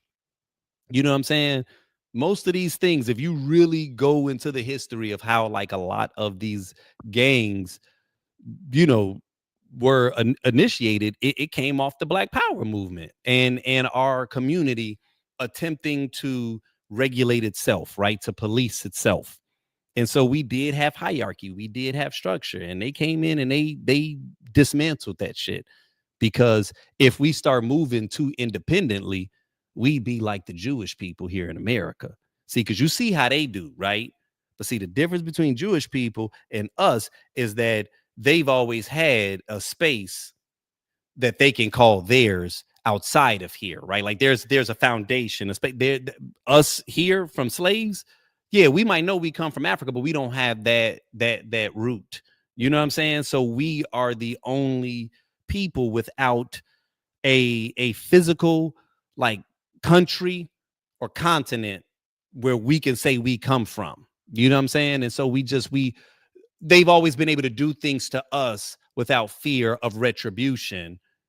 And you can't do that to other places. But make no mistake about it. If Black people really started like learning how to do this thing, man, and circulating this money and operating inside of ourselves, man, and like managing ourselves. Yeah, man. They don't want to see that, man. They don't want to see that. But I do believe that this brother Brian Stevenson, man, it was like I said, that was powerful, man, because it just really showed you, to harken back to something we were talking about earlier tonight, shows you what leadership looks like, right? So with that clip from Bakari Sellers, he didn't ask a Black woman permission before he did what he needed to do to help his client, which sometimes is taking it, right? See, leadership don't always look like glory. Leadership ain't gonna always put you in the space where you get all the likes and the shares and you get all the fanfare. You know what I'm saying? So if being a leader for you is contingent upon constant praise, then you don't really understand what it means to be a leader, because the leader is actually worried about the team, right? When the team eat, you eat. You know what I'm saying? And please believe that the people that you're building up and the people that you're supporting and the people that you holding down, those are the only likes that you need to be seeking to obtain. Who cares about this artificial social media bullshit? You know what I'm saying? It's time that we get back to the family. You know what I'm saying? And that's why when you really do find your spouse, your wife, you know what I'm saying, the person that's going to hold you down, and you start building your family, right? Like what they think about, what they care about, if they good and what they care about should be the only thing that's most important. You know what I'm saying? You should need the public praise collectively, a pat on the back, a attaboy. I see you, Black man. You know what I mean? Like, because it don't always come like that. Eventually it does, but we can't manage our actions based upon constant praise. You know what I'm saying? Because to be clear, the praise that Black women are receiving right now is not because of something that they started doing a year or two ago. It's because of like decades of them grinding, decades of them making sacrifices, decades of them not doing things that they wanted to do and taking it from all angles and all areas and still persevering to the point where now they find themselves at a space where they can move forward and collectively we recognize as a unit. Damn, they making some moves. And it's reasons for that. It's not because of some praise that they have not earned. You know what I'm saying? It's and that's what I was getting at in that clip. Like, we should not desire praise that we have not earned yet. And you don't need permission for that. You don't need permission to give. You don't need permission to give, man. It's not necessary. You know what I'm saying? And I feel like when we request that or require that, man, that ends up being what can hinder us, is needing that before we give our value to others. So this is what I'm gonna close on. And I just want y'all to see this, in this segment of some shit you should see, okay? I just happen to run past this, man. Sometimes my news feed, on one of these platforms be cooking, right? I hate to admit that the algorithm does what it does, but I was actually impressed by this. And so I was like, you know what, man? I'm gonna let y'all see this. I started to put this in my segment, Why You Mad? But this actually is more some shit you should see. So I want you to check this out. Operator, the one thing that I'm sick of hearing from white farmers is how you're struggling. Excuse me, my people not only struggle, the USDA objectively spent more money trying to keep black farmers out of farming than to actually help us. Meanwhile, white farmers were not only getting land, you're getting conservation payments. Do you even know what that is? The white farmers and their families for generations were given land, and they will be paid to not farm that land. Because it's for conservation, it's for environmentalism. The same white MAGA farmers who vote against climate change initiatives, who vote in favor of policies that harm the environment, are now the same crybaby bitches who are crying about them not getting conservation payments. Excuse me, you don't even believe in environmentalism, but you want payments for not farming your own land. You want payments for not working your land. You want payments for being lazy. You want payments for being white. That is the usual suspect, the usual problem in this country. The reason why we spend so much money on freaking farmers and subsidies is because of white farmers. Because black farmers don't even ask the freaking USDA for anything because we know better. You want to know why? For generations, the USDA has done nothing but help white farmers get them land, get them conservation payments, help them with animals, help them get freaking education, mechanize their freaking farm equipment. You do all that shit, and now you want to come to me saying, pull yourself up by the bootstraps. I've been doing that, and that's why I'm not struggling like you are. That's why. You want to know why? Because when you give a man a freaking fish, he will eat for a day. But if you teach him how to fish, he will eat for a damn lifetime. And guess what the U.S. government has been doing with freaking white farmers? You've been giving out a whole lot of fish. You gave out the whole ocean's worth of damn fish. And now all of a sudden you can't do anything to function on your own. On your own. And the way that we know that you have focused so hard on getting subsidies from the U.S. government is that your crops reflect that. Your crops reflect that. Without your slaves, without your cheap labor from freaking Mexico and Honduras and Ecuador and Brazil, without your illegal immigrant slaves, your ass is falling. The reason why so many farm hands get paid so little is because it's been taken over by white farmers who were used to having slaves. So guess what? They don't want to pay top price to damn farm hands. So it's up to black farmers to actually pay people to actually farm the land, to actually be self-sufficient. Unlike the privileged, bullshit ass, crybaby ass white farmer. I've never got what the hell you've gotten. So stop crying. Man, let me tell you something, man. That was, oh my goodness, man. That was the kind of move. That was the kind of crash out that, like, it put the battery in my back. 2025 for me has been a great year, fantastic year, but it's been so exhausting. I know y'all can see it on my face, man. You know what I'm saying? It is what it is. I got a toddler, right? I got a toddler, and like he active now, man.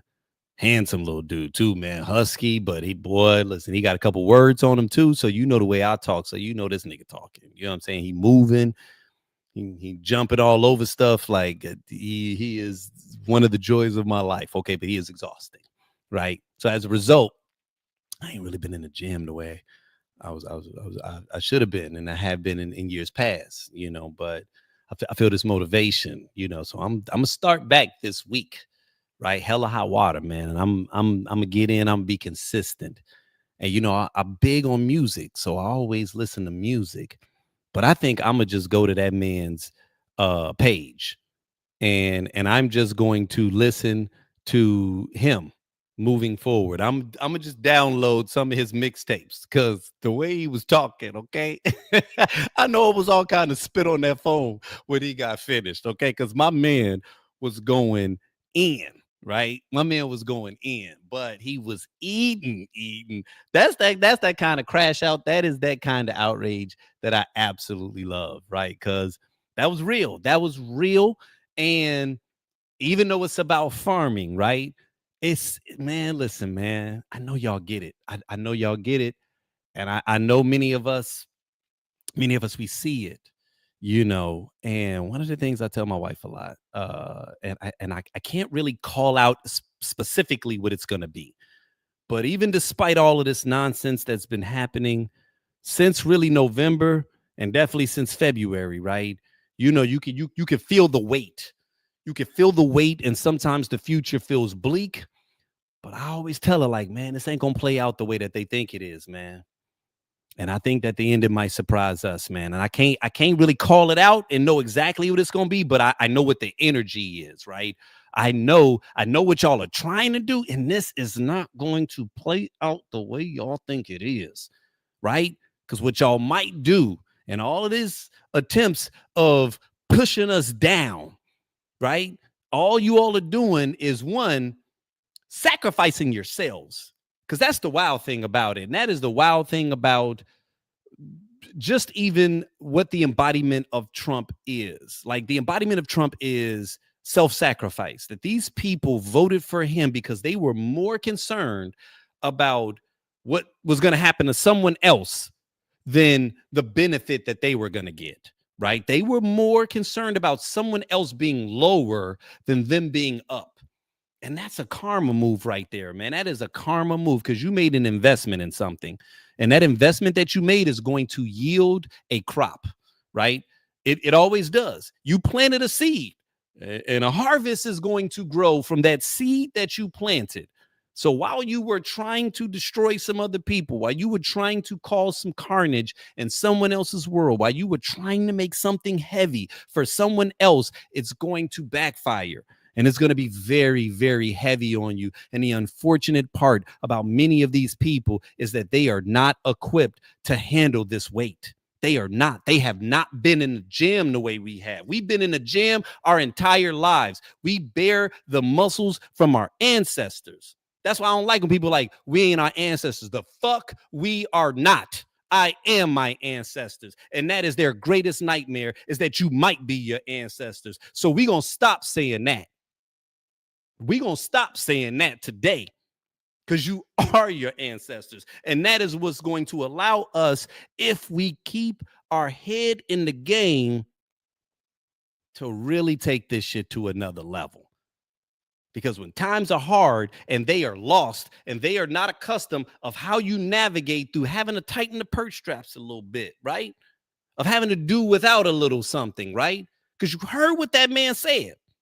That a lot of the reasons that they are having an issue, listen, let me tell you, I didn't even know this, all right? And I keep my ear to the ground. I'm like, oh, shit. So I need to, okay, so you're telling me that you got some farmers out here that's been probably making millions of dollars each year, but the reality of it is that they probably had a massive amount of land that they were paid to not grow anything on. And then other crops that really weren't producing, but they were being subsidized by the government. I'm like, yep, that's some white people shit. If there was ever some white people shit, that is some white people shit. They do that in Hollywood. I'm going to buy your script so nobody else can make it. I'm going to buy it so I can table it. You know what I mean? And so if their goal was white supremacy, right? And, redistributing the money, because I also need these red states to vote for me. And so, you don't have a lot of black, even though black farmers like that, that's what we was doing in slavery. Like, honest to God, coming out of Reconstruction, that's why so many black people were so successful after Reconstruction, is because we actually had the skill set. We had the skill set. White people didn't have the skill set that we had. So coming out, because we were blue collar and we knew how to do these things, we were benefiting. That's why they had to bring in Jim Crow. They was like, whoa, whoa, whoa, whoa, whoa. And we didn't even get the 40 acres and a mule. We just knew how to do shit, right? So that's the world that we in. If you know how to do things, if you know how to endure a little bit of discomfort, If you know how to tighten them purse straps, you can come up. You can come up, right? But let me tell you what we gonna have to stop doing. It is where the shit gets real, okay? Because we might have to tighten them up. Y'all can't be out here buying that bullshit as Balenciaga and Gucci and Prada and spending all your money. Nah. First off, it's a lot of black people out. It's a lot of black designers making some cold ass shit. I'm gonna need y'all to get out there and start buying. Find them. Choose one. I need y'all to get out there and find some people that's making some things that you think is dope. We need to get back in that space where we are dictating what's dope to the culture. That's what we used to do. I don't even know when we stopped. I came up, man, with, because it started with the white stuff, right? Like, we had to get what we can get, so we was rocking Jabos, cross colors, Tommy Hilfiger, and then they said he was racist, even though he never said that thing, right? I see some of y'all watching this, y'all probably think that he said that racist shit, that he didn't like black people wearing his clothes. No, he never said that. Like, that was just something that I think the ops said. Whoever's Tommy Hilfiger's ops was back then, that's what they said. That never really happened, But then black people got some money, man. What we started doing, man? We started creating our own brands, man. That was a big, man, Rockaware. And Sean John, is jacked up because we now realize what my man's was on. But FUBU, we show what happens when we start supporting our own. You know what I'm saying, man? We got to get back to that space, because y'all out here, man, spending a lot of ridiculous money on high fashion, man. And them people typically don't like us wearing their shit. You know what I'm saying?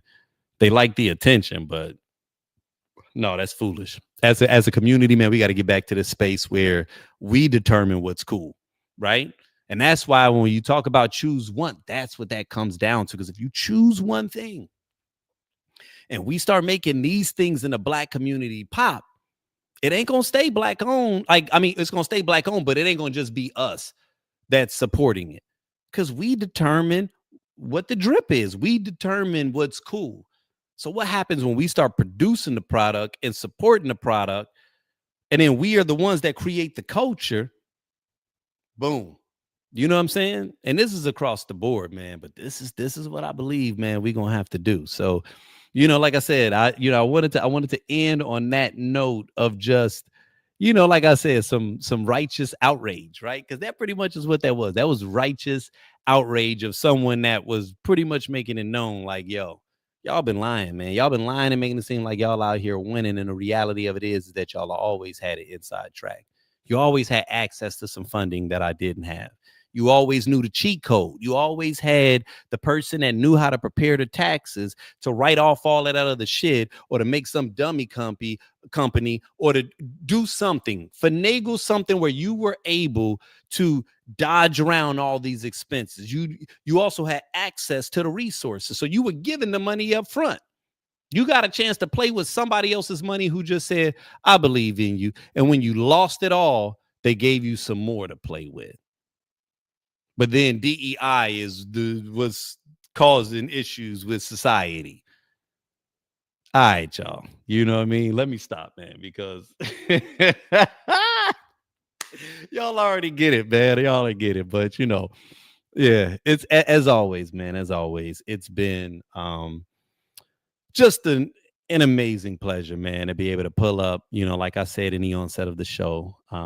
It's been awesome having this partner with blackdoctor.org, and them giving me the latitude, man, to even speak, and for trusting me to, be responsible. I know I might push it, and sometimes maybe even the language might be a little bit more than, actually, they might not even care. Who knows? You know what I'm saying? I just know I'm probably the only person on their platform that's cussing, but nonetheless, you know what I'm saying? Like, they rocking with me, and I love it because it's about Black health, right? And how else do we build our health if we don't build our relationships, right? And if we don't communicate, and so it really has been awesome, man, having this opportunity to plug in from week to week. If you all aren't doing so already, man, definitely follow me on the platforms, right? Who is Isaac Paul? Actually, you know what? I actually changed it. This is Isaac Paul on Instagram, and follow the YouTube. You know what I'm saying? The YouTube is really where, you can make certain that you get tapped into all the stuff that I'm doing, right? Because that is really where a lot of my attention, has been growing. But yeah, no, man, I ain't going nowhere, right? I ain't going nowhere. And, it's nice. I've been appreciating patronage, man, people that pull in, I love your feedback. I love the engagement. I want to ask y'all continue to do that. And man, let your people know if you feeling it, man, share it. That's the best way you can show some love. Cause like, that's what I told y'all, man. Like, it's hard reaching new people. You got to pay for that shit all the time. You know what I'm saying? And it's like, you could be doing some dope shit, man, and just be flying under the radar, but y'all know some people. So show the love, man, and share it, man. But until the next time, man, this has been awesome, and I want y'all to be well.